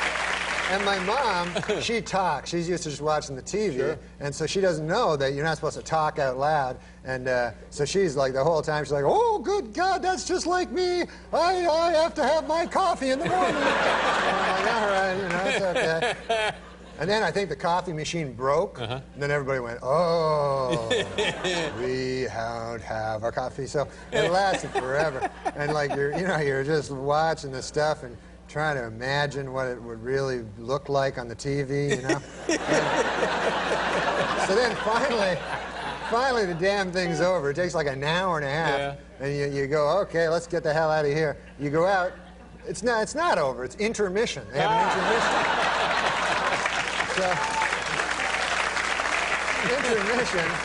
You know, it's you go out into this crowded foyer, just packed with people, and they're all discussing it. You know, they're going, "Hey, remember the coffee there?" And I'm going, "Holy Lord!" So I see some dude that works there. I go, "Hey, listen, you got that Knicks Charlotte game on somewhere?" Because I knew the Knicks were playing the Hornets there, and the guy, no, sir, no, you know. And I go, anything, the sports ticker or something like that? He goes, no, this is the theater. You know, he's all like snooty, you know. This is the and V, like, you know, it's a theater. There's got a whole bunch of them. The theater. So then when she came back, I you know, definitely didn't want to take her to another but you know, it's my mom and everything, and she's got, oh, we gotta go see another Broadway play. And I go, yeah, then you know, the playoffs are starting and everything, you know, but so I go, okay, well, why don't we go to like you know, Cats? I hear that's a good thing. Sure. You know, so I take her. Oh, you know what? An interesting thing. When we're going to Cats, we're walking down the street, and my mom stops in a donut shop. She likes eating donuts, and she goes in to buy herself a cruller there, and I stay outside. A cruller? A cruller is a type of donut. Cruller is the same as a cruller? What did I say? I think he said cruller, but I could be wrong as well. I don't know. Cruller. Maybe a cruller. No, it's a cruller. It's a cruller. All right, yeah. fine, sure. I'm pretty sure it's a cruller. Yeah. No, because even on the thing it says C-R-U-L, and then over the U is like one of those things. Yes, yeah. So I said, yeah, go get yourself a cruller. And I waited inside. She comes out, she goes, oh, Norm, oh my God, you wouldn't believe it. She says, your friend David Letterman is in the donut shop. Is that right? And she thinks we're friends, you know, I don't know. I guess I told her we were friends. Yeah, we're sort of friends. I told her we were best friends. Well, I would like to be your friend, sure. So she says, oh, he's in there. And I go, Mom, man, David Letterman's not in a donut shop. You know, it doesn't make sense. And, you know, he's my best friend. I would know, you know, if he was in a donut shop. So she says, no, just go say hi to him. He'll like to see you.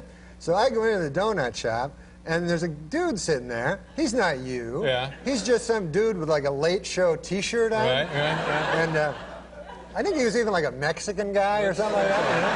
It could be, I guess, yeah. And so I said, man, that can't be David Letterman, you know?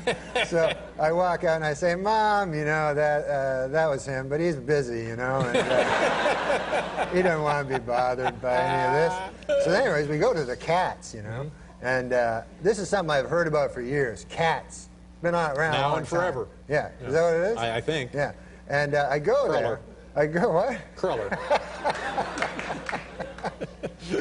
So I go to Cats. You're not. I don't know if I'm an idiot or if everybody else is an idiot, but it's probably me. No.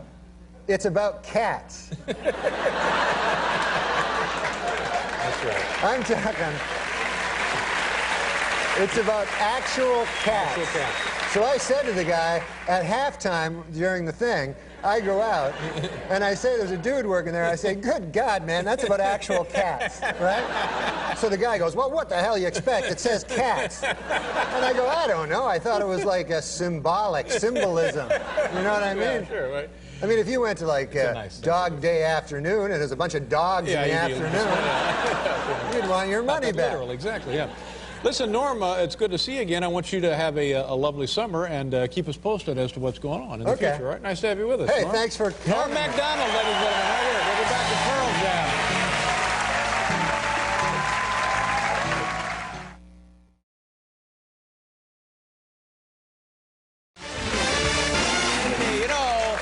For many years, our first guest was the very, very funny and popular anchor of the Saturday Night Live Weekend Update. Now he's starring in a brand new motion picture entitled Dirty Work, and it opens June 12th. Here's Norm MacDonald. Norm.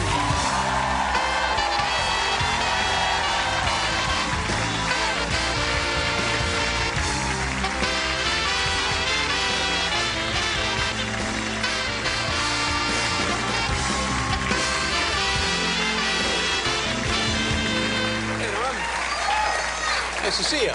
Welcome back Nice to the to show. see you. Huh? Too. Nice to see you too. How's it going?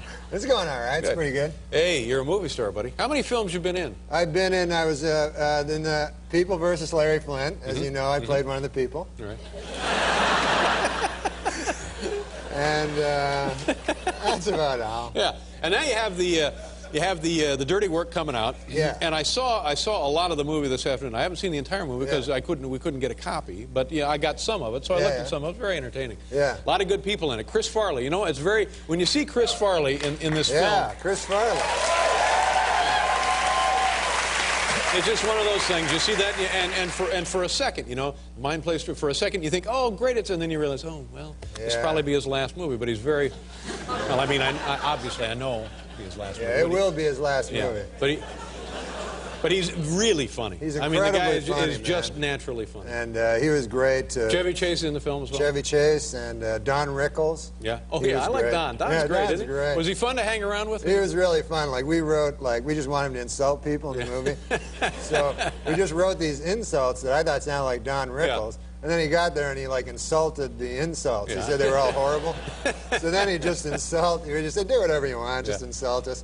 And he was funny. He's especially funny when he insults you and it makes no sense. Right, yeah. Like he'd come up to me and he'd go, let me tell you something. Why don't you go to Alaska and suck on a green whale? And I go, what? I don't know, what does that mean? Yeah, pretty good. And you wrote the film, right? Yeah, I wrote the film. Yeah. I wrote it because there was all these guys that I really liked, like Chevy and Don Rickles and Farley and stuff. So I just wrote them all into the movie, and then I was lucky that I got them all to do it. And, you know, I was surprised. It's hard to write a movie, man. Oh, I Holy would think Lord, so, yeah. God. Yeah. I mean, because people send me scripts sometimes to be in, and I can't even read them. They take like hundreds of words, and you get all sleepy, you know? So to write it is even way harder because I don't have a typewriter, first of all, at all. Really? I never learned how to type. And so my buddy Frank has one, so he wrote it with me.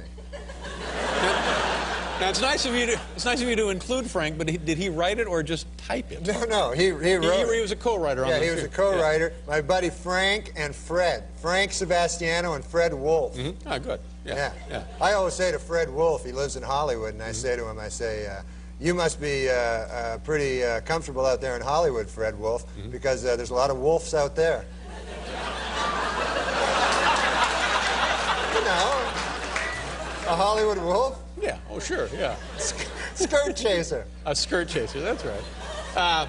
And you know what? I thought this was interesting. You know who directed the movie? Of course you know, you were in the film. TV blooper Bob Saget. Bob Saget. TV blooper Saget. Yeah, he directed it. Yeah.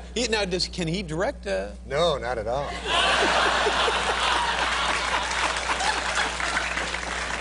Was it just a lot of people getting hit with a rake and stuff? Just bang!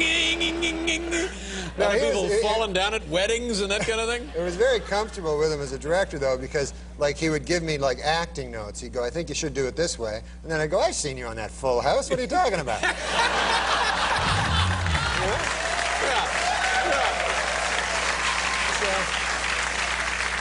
So you hired him to direct the movie so you'd have somebody to push around? Is that what it is? No, he actually is very, very funny. Yeah, he's a nice and a smart guy. Don't kid yourself. He's a smart guy. No, he's a smart guy, wealthy. Yeah, oh yeah. Well, for several years he had two shows, two big, popular, hot shows top on ABC. 10 shows. Exactly. Yeah. Oh, sure. Yeah, they hold no benefits for this guy. No. Yeah. Now, there's every time you're on the show, there's some kind of controversy. There's some kind of controversy with you. And I pick up the paper this morning, and actually I have people who pick it up for me. And right there, bingo, another controversy. Yeah. And so I tell you what, let's hang on to it for a second. We'll go away. When we come back, we'll talk to Norm about the latest nasty controversy in this poor man's life. We'll be right back.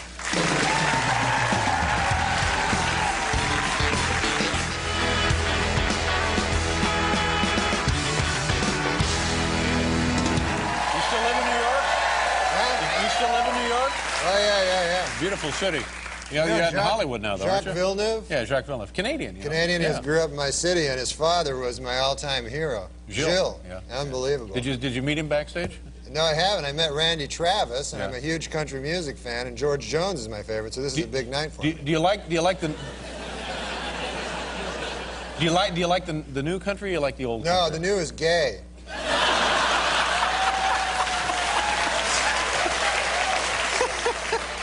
Oh, hell yeah. Oh, I sure. like the yeah. old stuff. Yeah. Billy Joe Shaver. Did you ever go see these guys work? I saw George Jones. My dad took me to see George Jones, and he was a bit of a drinker. you know? George, oh yeah. Yeah. And so I was a little kid. My dad had seen him like 10 times. And when I was like 9, I went to see George Jones. And my dad said, the last song George sings is He Stopped Loving Her Today, his signature piece. That's the end of his, yeah. Yeah, the greatest country song ever written. So here he is, George Jones. His third song, he goes, He Stopped Loving Her. And so my dad goes, oh, damn. And so then at the end, Holy crap! yeah, holy crap. Yeah. Yeah. So George Jones did like an 8-minute concert, and then afterwards, right after, he goes, "Good night, Ottawa. Thank you very much." I was like, "What?" So George kind of just got fuzzy a little bit, didn't know what he was doing. And he went home, and then everybody got their money back. It was a happy ending. So anyway, the movie, which from what I've seen, it looks very, very funny. It is. It's got It's a great hilarious. cast, and it looks very funny. And you're a funny man, and I think the world of you. So I know the movie is going to be very successful, Yeah. and I know this is going to be a great thing in your Yeah. career. But what is this attending controversy? What is going on? Well, what is in the problem? paper What is today- the problem? I don't know. In the paper today, there you got the TV Post, right? Right here. There it This is today's New York Post. Take So a look there's at a that. picture of me with a big X through my head. Now, what the hell is that all about? NBC Dirty Work Nix's Norm. What exactly are we talking about there? Yeah, that's Don Ohlmeyer has decided not to run This is Don Ohlmeyer right here. This is the guy who runs NBC. Yeah. Don Ohlmeyer Yeah. right there. Hi, girls, would you mind coming up to the suite to audition? That's Don right there. Yeah. So- There you go. Oh, sure, Don always gets a suite. So Don has decided not to run any ads for my movie on his network, Now, NBC. what is the...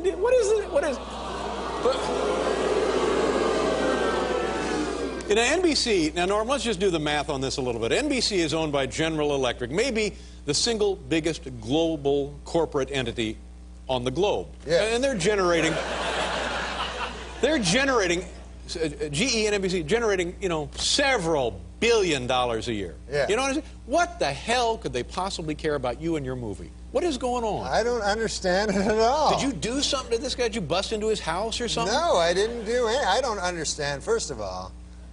Yeah, because I get kind of depressed sometimes, because this guy, he's best friends with O.J. Simpson. Right. Right? And that's Now, fine. is that true? Are they best friends? Yes, they're best friends. They He's hang out. This guy and O.J., they play golf. Yes. Now, how can he not like me? Yeah.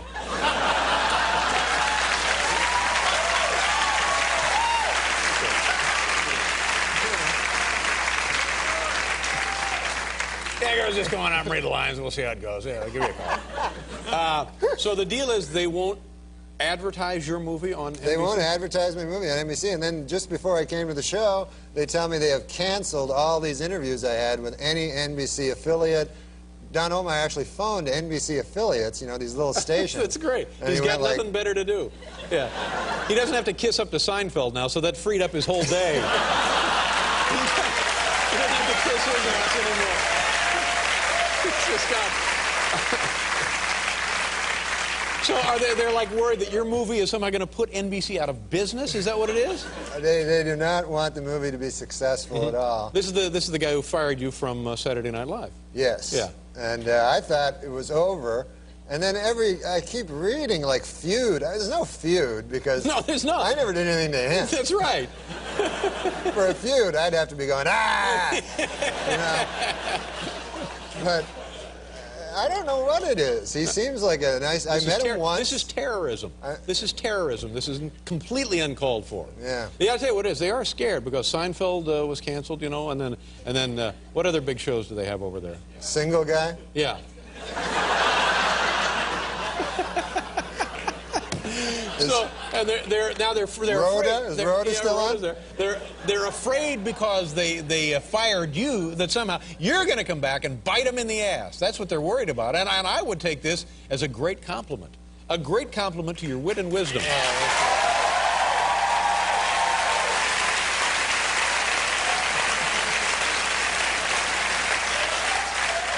But I just want to open up a paper and read about who's on the Lisa Gibbons show today. Yeah, that's right. That's how you start your day. Yeah. It's like a punch in the stomach, isn't it? Yeah, it is. All right, let's go on to more pleasant matters. We'll show a little bit of the film. Oh, that'd be great. Yeah. Yeah, this clip I wanted to show you because it's Chris Farley, and I think he's really funny. What happened was he came, and he's a great writer, and like he can off the top, he can what's that? Ad lib. Ad lib. I'm not a good ad libber myself. Canadian. But he could you know, improvise, and so there was this scene where I told him, just say whatever you want, because I know like how crazy funny he is. So he was just supposed to go, I come to him for help in this character. His character has no nose, half a nose, and I'm in trouble in the movie, so I come to Chris Farley, and I ask him, his name's Jimmy No Nose, and I ask him, he says, I ask him for some help, you know, if he can help me out, I'm in trouble. And then Chris Farley just improvises this, and it's brilliant. Here we go. The name of the film, of course, is Dirty Work. Norm MacDonald, Chris Farley. Take a look. There you go. Norm MacDonald, Chris Farley. Dirty Work. It opens June 12th. June the 12th. Have you had a big premiere? Is it going to be like a big premiere and spotlights? Yeah, and that there kind of was going to be, but I don't know now. Yeah, what do you mean? Well, maybe Ohlmeyer has some kind of connections. He's following you around, shutting down all your fun. Oh, yeah, don't you worry about him. Yeah. Don't you worry about him. He's jealous. That's what it is. He's jealous. Yeah. In this movie, actually, I get revenge against this rich jackass that makes my life a living hell. Well, there you go. Norm MacDonald, ladies and gentlemen. We'll be right back.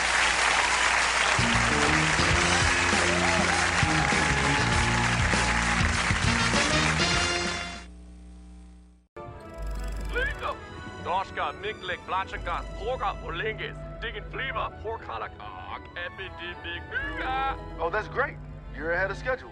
Hey, you know, everybody's asking when we get to see the new Pterodon. Gordon's gonna be bringing it in any minute.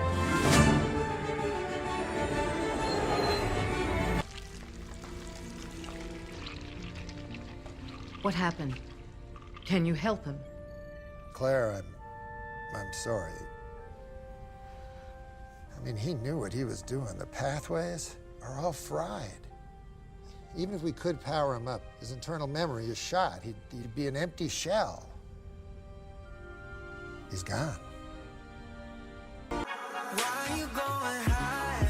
Push me to the side. This keep going on and I ain't getting tired. Yeah, you try to crucify all the good inside. You go and call 911, but I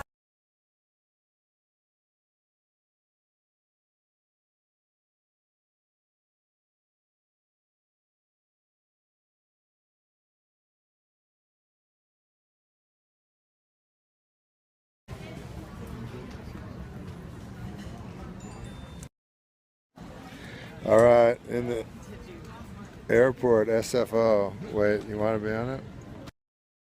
You're on it right now. It's very dark, though. You got a lot of hearts, though.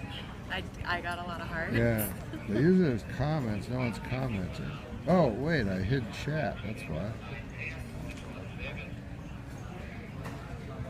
Oh, maybe I just hid chat now. Chat hidden. Oh, I don't want that. Oh, yeah, now people are watching. So this is a live video. Yeah, they go, Does is it, that like, your girl? No. Does it cut off at any point? Hi from Scotland. No, it keeps going. Goes, how you doing, mystery chick? Goes, she's flexible. Oh, this is awkward. Are you feeling at the airport? Who is this lovely gal? What's your name? Hannah. This is a Hannah. She's gorgeous. She's not too smart, is she? Well, that's not nice. That's not a very nice thing to It says, say. hi, Hannah.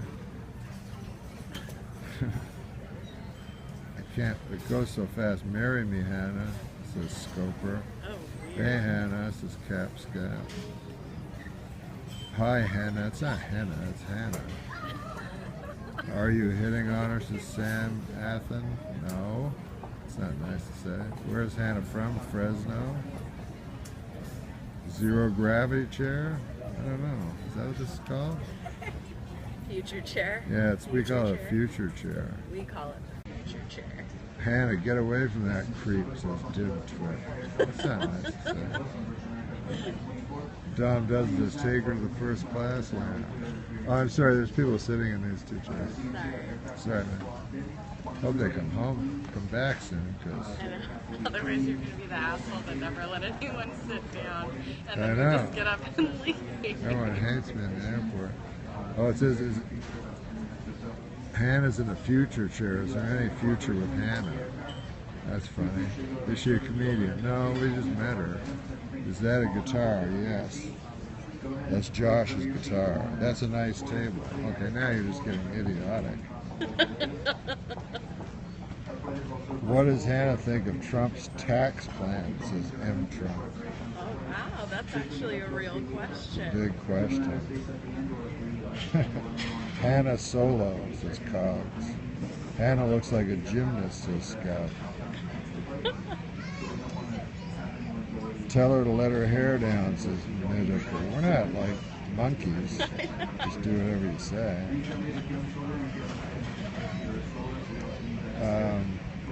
Does Hannah like fat guys from Wisconsin? Oh, what does Hannah do for a living? What do you do? I teach yoga. Oh, well, they were right. And I work at a sports bar. Oh, people were right about your yoga. Yeah, if you guys didn't hear, she teaches yoga and works at a sports bar. Is she going to work out? No, we're not doing anything. We're getting on a plane. Yeah, we're just getting on a plane. Albert says, yoga, I'll be right there. They love the yoga girls. Apparently. Yeah, people are going nuts now. Downward dog, honey, that's disgusting. Come on, guys, you're better than that. This is so weird. Jeez, man. Yoga Berra. Oh, that's sad. Too soon. Yeah, that's too soon, guys. Will she be drinking on the airplane, says Micro? Not No. likely. A little too early. I think. Unlikely. A little too early. Enough of Hannah, Georgia or Alabama. Go Dogs. What's the weirdest yoga student you ever had, Hannah? What's the weirdest yoga student I've ever had? I have one guy that comes in and he never does anything that the class is doing. Yeah. He only stays for 10 minutes and then he leaves. But he does it for this whole studio. He comes Yeah. to every class and that's what he does. And he only every goes for single 10 class. minutes. Yeah. And do you feel like he's just looking at girls, or No, we're not really sure. really just an Yeah. eccentric? He must have a lot of money because he pays, right? Well, He pays for the hour. This is for a gym yoga class.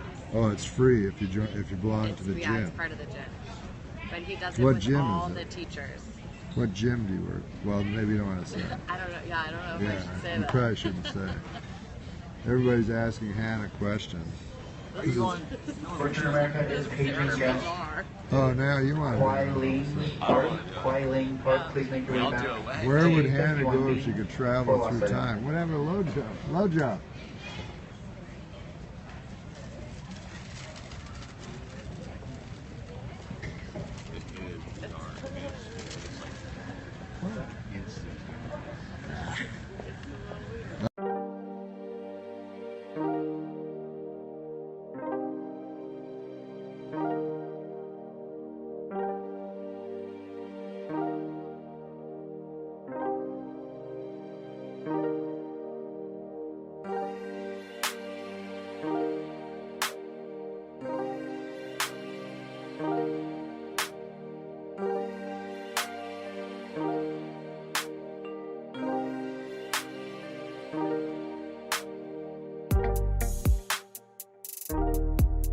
hit every comic with the same. And then if you laughed in your act. I can't believe Norm MacDonald here, Baggage Claim, the talk What? show.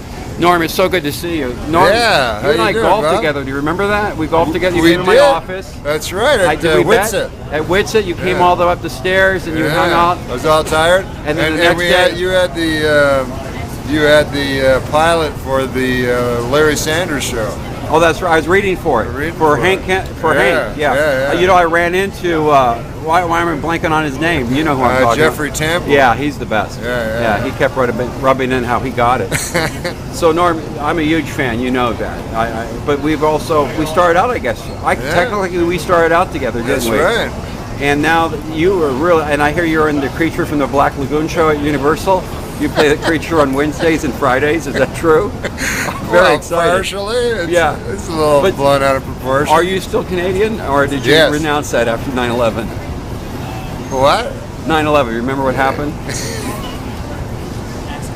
That's Norm MacDonald right there. Oh, wait a second. Yeah, no bags yet. I guess I have to talk to him more. So Norm, what you got coming up? You want to promote? You got any gigs out there? Yeah, I got gigs, man. I got a whole bunch of them, but I can't remember what they are. Yeah. That's Norm. He's probably almost 50 now, and it doesn't really click like it used to. But he's still funny as all heck. Norm, you know that's bad body language with your arms folded because you're closing yourself out. Hey, relax. You're a good-looking guy. You shouldn't really be ashamed. You know, I saw a bag over there with flowers all over it. Maybe that's your carousel. There were flowers on it. Let's be honest. So who you were talking to? That was another comic. Was it? Oh wait, nothing. Look at that. We're at the wrong carousel. Norm, thank you for being on the show. Thank you, Bob. Respect, man. Back at you. You met Trump recently, is that right? I met Donald Trump at a Is this a true story? Yes. Or is this one of your, he has a farm and a goat comes by? Because I'm not putting up with that shit. Oh yeah. I saw Trump. Trump. He had a farm. He said, "I want you to meet my donkey." He said, and I was like, "Well, Mr. Trump, I know you're running for president, but tell me more about this here donkey." Well, he says, "If you want to see the donkey, you got to first meet my 3 daughters."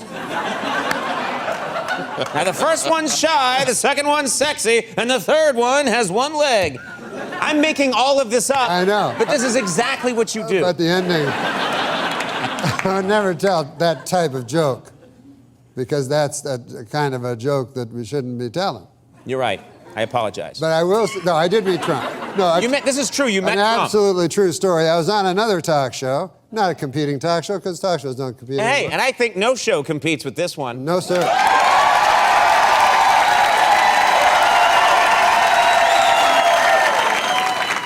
You say that with irony, but I say that with truth. I agree with you. You've been on the air 23 years. Yeah. My God, Mr. Carson. 7 years shy of Carson himself. Can you imagine? Carson Daly. Carson Daly. Carson Daly's been on 45 years. But look at this man compared to Johnny Carson at the time. You know, look at Johnny Carson. Get a picture of him 7 years before he retired. Long white hair, white beard. He didn't have a white beard. Johnny always looked fantastic. Well, have I ever done my Johnny Carson impression for you? No, you haven't. And I'm sure this young audience would love to see it.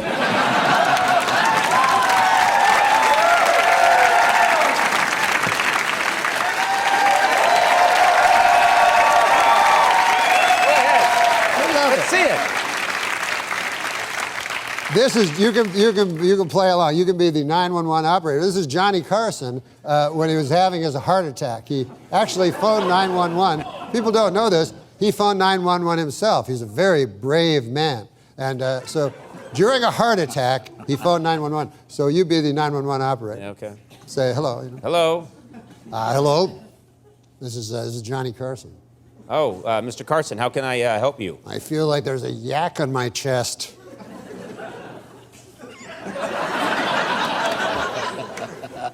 Well, sir, I'm going to hang up on you now. That's a good Johnny, but times have changed. I know. Now listen. I shouldn't say stuff like that. Mr. Trump, you met Trump? I did meet Trump. I guess I feel as a closeted gay man living in a deeply like a sham of a marriage, I have the right to say more, but I guess I don't. Mr. Trump, this is a true story. Yes, we were on a talk show, not as good as your talk show. He was on first. I was on second. There was only 3 minutes between. He stepped out. Secret Service was everywhere. He knows me. I've met him. And I said, Mr. Trump, can I get a picture? He goes, you're funny. I love you. I'll take a picture with you in a minute. And then he turned around and he walked down with the Secret Service guy and got in an elevator. And, I love that. Yeah, it was like a Buster Keaton film or something.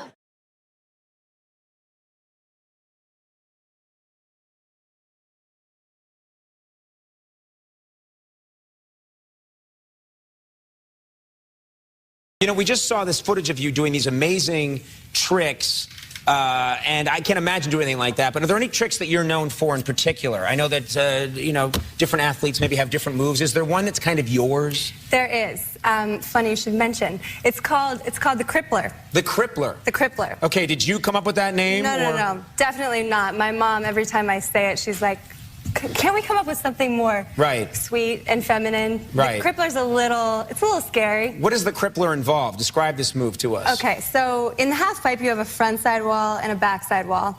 And the Crippler's done on the front side wall. And you're spinning, well, regular Crippler 540 is 1.5 rotations, and you're also doing a backflip at the same time.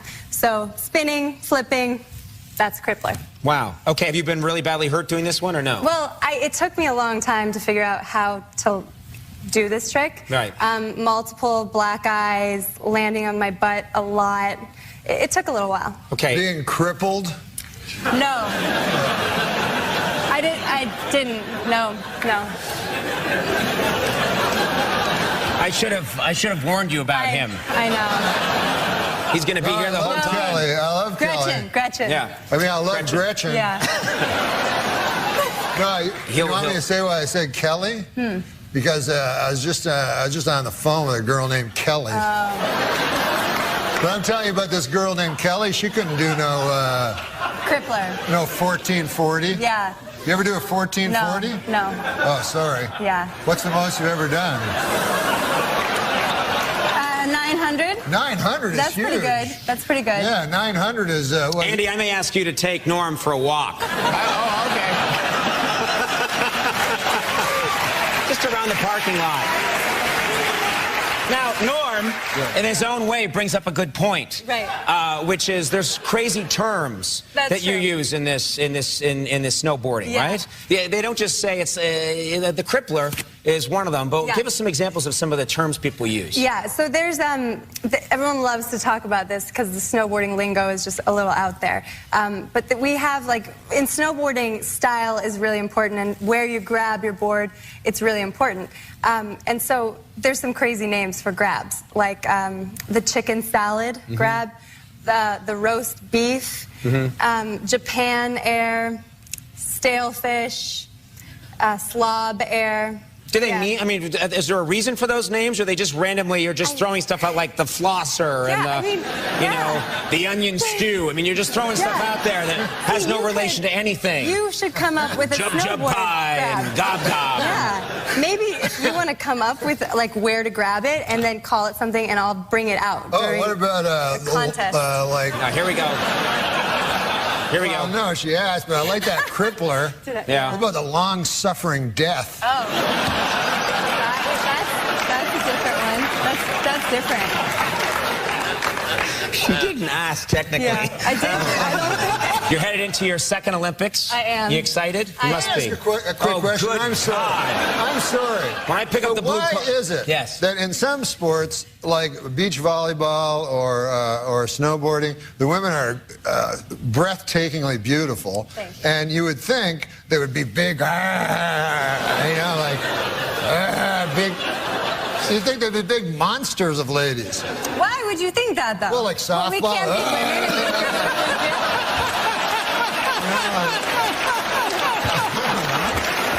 be And in court this week, Kato Kalin testified that O.J. Simpson did not appear angry before or after the period of his wife's murder. But Kalin admitted he could have been a touch edgy while he was actually murdering her. Might have been a A Labor Department study shows that the number of temporary workers rose to 2 million in 1994.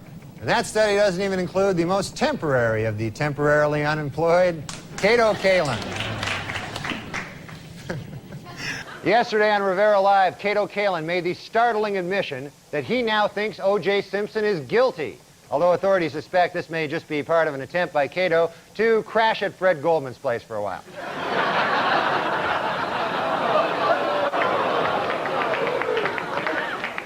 As the jury's decision was announced, Nicole Brown's sister Denise Brown told reporters, quote, "I feel ecstatic," while Johnny Cochran said, quote, "I accept the verdict and now we must move on."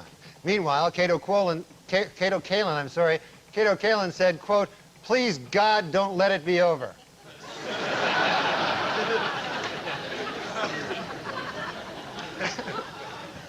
Wednesday on CBS's This Morning program, correspondent Eleanor Mondale went toy shopping with Cato Kalin. According to producers, it was part of a new segment on the show called Let's Punish the Audience.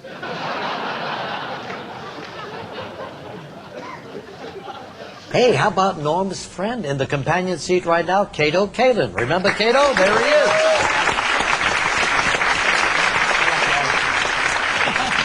How long have you known Cato? Cato, I know him about 15 years. How did you meet Cato? Well, he lives in his house. Cato, Norm actually Cato crashes on my couch. Yeah. Cato, you got to get your own place. Got it, Alan. Got it. How did you meet Norm? Actually, through sports many years ago. Up in Canada? Tennis and golf. Didn't know you I've played. been around for a while there, Regis. Yeah. Didn't know you played tennis and golf. Oh, yeah. Good. As a matter of fact, my charity today is the Palm Beach Tennis and Golf Resort.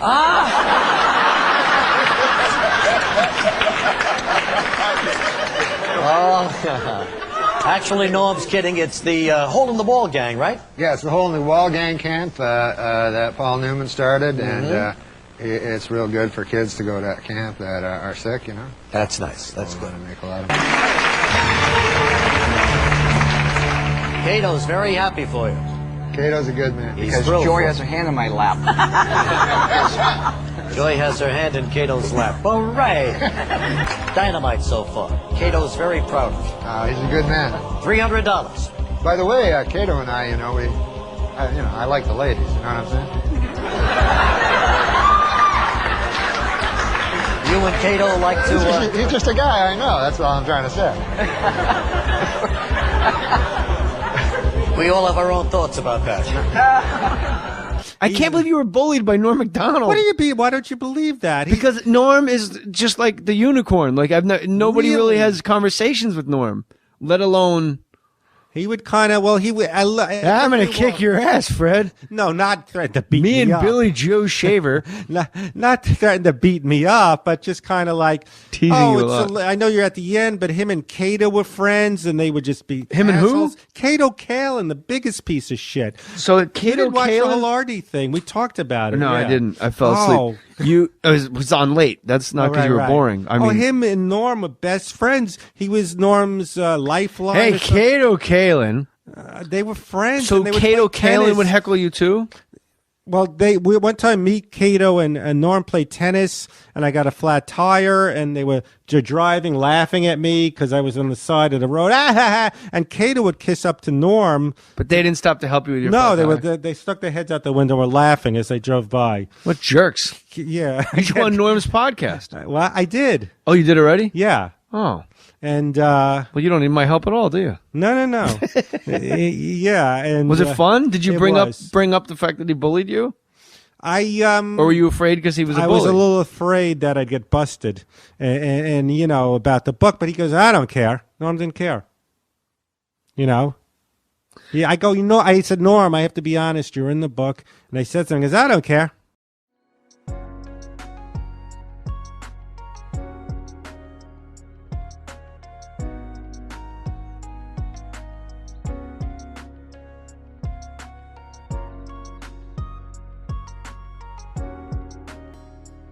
Sam, who was Norm's best friend the second season of the Norm Show? Cato Kalin. You're kidding! I spent an entire year with Cato Kalin. I know stuff about Cato Kalin. Cato befriended Norm. I can't even get into this whole thing. So we do, the Norm Show was 2 seasons, all right? Right. And we shoot the first season of The Shit's Picked Up. In the meantime, Norm is living in L.A. So I get back you got to be back on the set like August 1st or something. So I start moving back out there like July 28th. And this girl, Lori Jo, who Sam's talking about, and maybe even Sam might have called me up and said, Norm wants, to play a big poker game tonight at Norm's, which we used to do all the time. Is come by. He goes, oh, wait, you're going to meet Norm's new best friend. I'm like, who's that? She goes, you'll see. I walk in, and it's Norm and these guys we used to play poker with, and Norm's crazy ex-assistant, this kid Danny Wilson. And Kato Kalin. One of the main characters in the biggest trial of the century. Well, Ralph is the Kato Kalin. I mean, Ralph. It's amazing the parallel. It's a type of guy. It's he's the poor man's Kato. No, I mean, Poor man, you're rich. You got more money than OJ. No, Ralph's the poor man's Kato Kalin. But can I just say something about Ralph? There's such a level of entitlement where he always says, I don't feel entitled. But like he'll go to Sam's house and you would think being in the guest house and having access to servants or whatever would be enough. He was out there one time a couple times ago, and if I have the cars wrong, tell me, Sam, but I guess the Bentley was parked in front and the Mercedes was parked behind, and Sam left the keys to the Mercedes for Ralph so Ralph could go around and do what he wanted. And somehow Ralph talked the help into giving him the keys and moving it so he could drive the Bentley. But you got it. Like the Mercedes wasn't enough, the Bentley was what he needed to be. These guys are great at doing it, and LA's filled with them. Now, Kato did that whole season, like, systematically. By week 15, Kato was on the show. Yeah. Kato got onto the Norm Show. Kato's looking for a job out of it. He had he gets kind of passed around, too, because there was a writer-producer, Kevin Curran. I think he's on The Simpsons now. Yeah. He used to be on Married with Children, and the first time I met Kato was after the O.J. trial, and he was hanging out with Kevin Curran. But he was like in my life. Like, I would go to work, and Kato would be, whether he had to work or not, he was at rehearsal. And what did Norm get out of it? Well, Norm just said, hey, look, he's a good guy. And, like, we would all go, like, I don't know what's... So Norm got so friendly with him that every once in a while we go to this tennis club by Warner Brothers. All right. And we played doubles tennis. And Norm and Kato always had to be a team. It became, like, the 4th fucking grade. So me and one of the other writers would always play Norm and Kato in tennis. And I would tell the writer, I said, listen, if we lose to these motherfuckers, I'm gonna tear Kato's head off. Because if they got a point, and Norm is so competitive, you want to strangle him. Right. If they got a point, man, Kato would go like, Howie. And you just feel like going, you murdering fuck, you killed a woman, you helped kill a woman. Like, Kato didn't have anything to do with murdering a woman. Well, I felt like saying that to him. Oh. But he would make you live it and red with anger, and like Norm and him were just the best of buddies for a year, like he had his... And what happens that the relationship They had a falling out somehow. Oh, really? Of course. The Norm Show got canceled. I came back here. I started here, and eventually I heard they had a falling out. But it's weird. I think Kato was Norm's phone a friend on Celebrity Who Wants to Be a Millionaire. Get out of here. So when they were playing tennis together, they always had to be like a doubles partner? Oh, my God, how Like it became like a And thing. you could see how insidious it was. And me and this other kid who we'd play with, like, we used to beat him most of the time, thank God. But Oh, my God, really? Yeah, if we lost... Well, he gets so... Norm is the most... We got thrown out of the club. There was an incident with David Hyde Pierce. What? David Hyde Pierce, what a group. Next to the Warner Brothers lot, there's like this tennis club, and it's like an exclusive club, and it was like Caddyshack. Me and Norm would walk over in corduroys and just say, we want a court. And the guys there were like star fuckers. They give Norm a court. He had a show on ABC. So we walk on, and David Hyde Pierce would be there, and he had like an instructor. He'd be in his tennis whites. Tennis sweaters tied around his neck. And me and Norm, like, if I lost a point to Kato Kalin, I'd go, fuck, cunt, fuck, and I'd throw the racket, and David Hyde Pierce would get all scared. What's this? Yeah, like he was scared. And Norm would like abuse him about maybe being gay, like all this shit. My like, and finally Hyde Pierce complained and got us thrown out. We got walked out of the club. Me, Norm, Kato Kalin, and this writer, we got walked out of the club. David Hyde Pierce was looking at us like all red faced, like, yeah, get out of here. Fuckers. Yeah, fuckers. But Kato and Ralph has a lot of those. Like when I'm hearing this, I saw it firsthand, and I'm saying, my God, he's doing the same exact thing. Yeah, that's wild. I want to address myself as best as I know how to those that I have wronged, that I have sinned against. I have sinned against you, my Lord, and I would ask that your precious blood would wash and cleanse every stain until it is in the seas of God's forgetfulness, never to be remembered against me.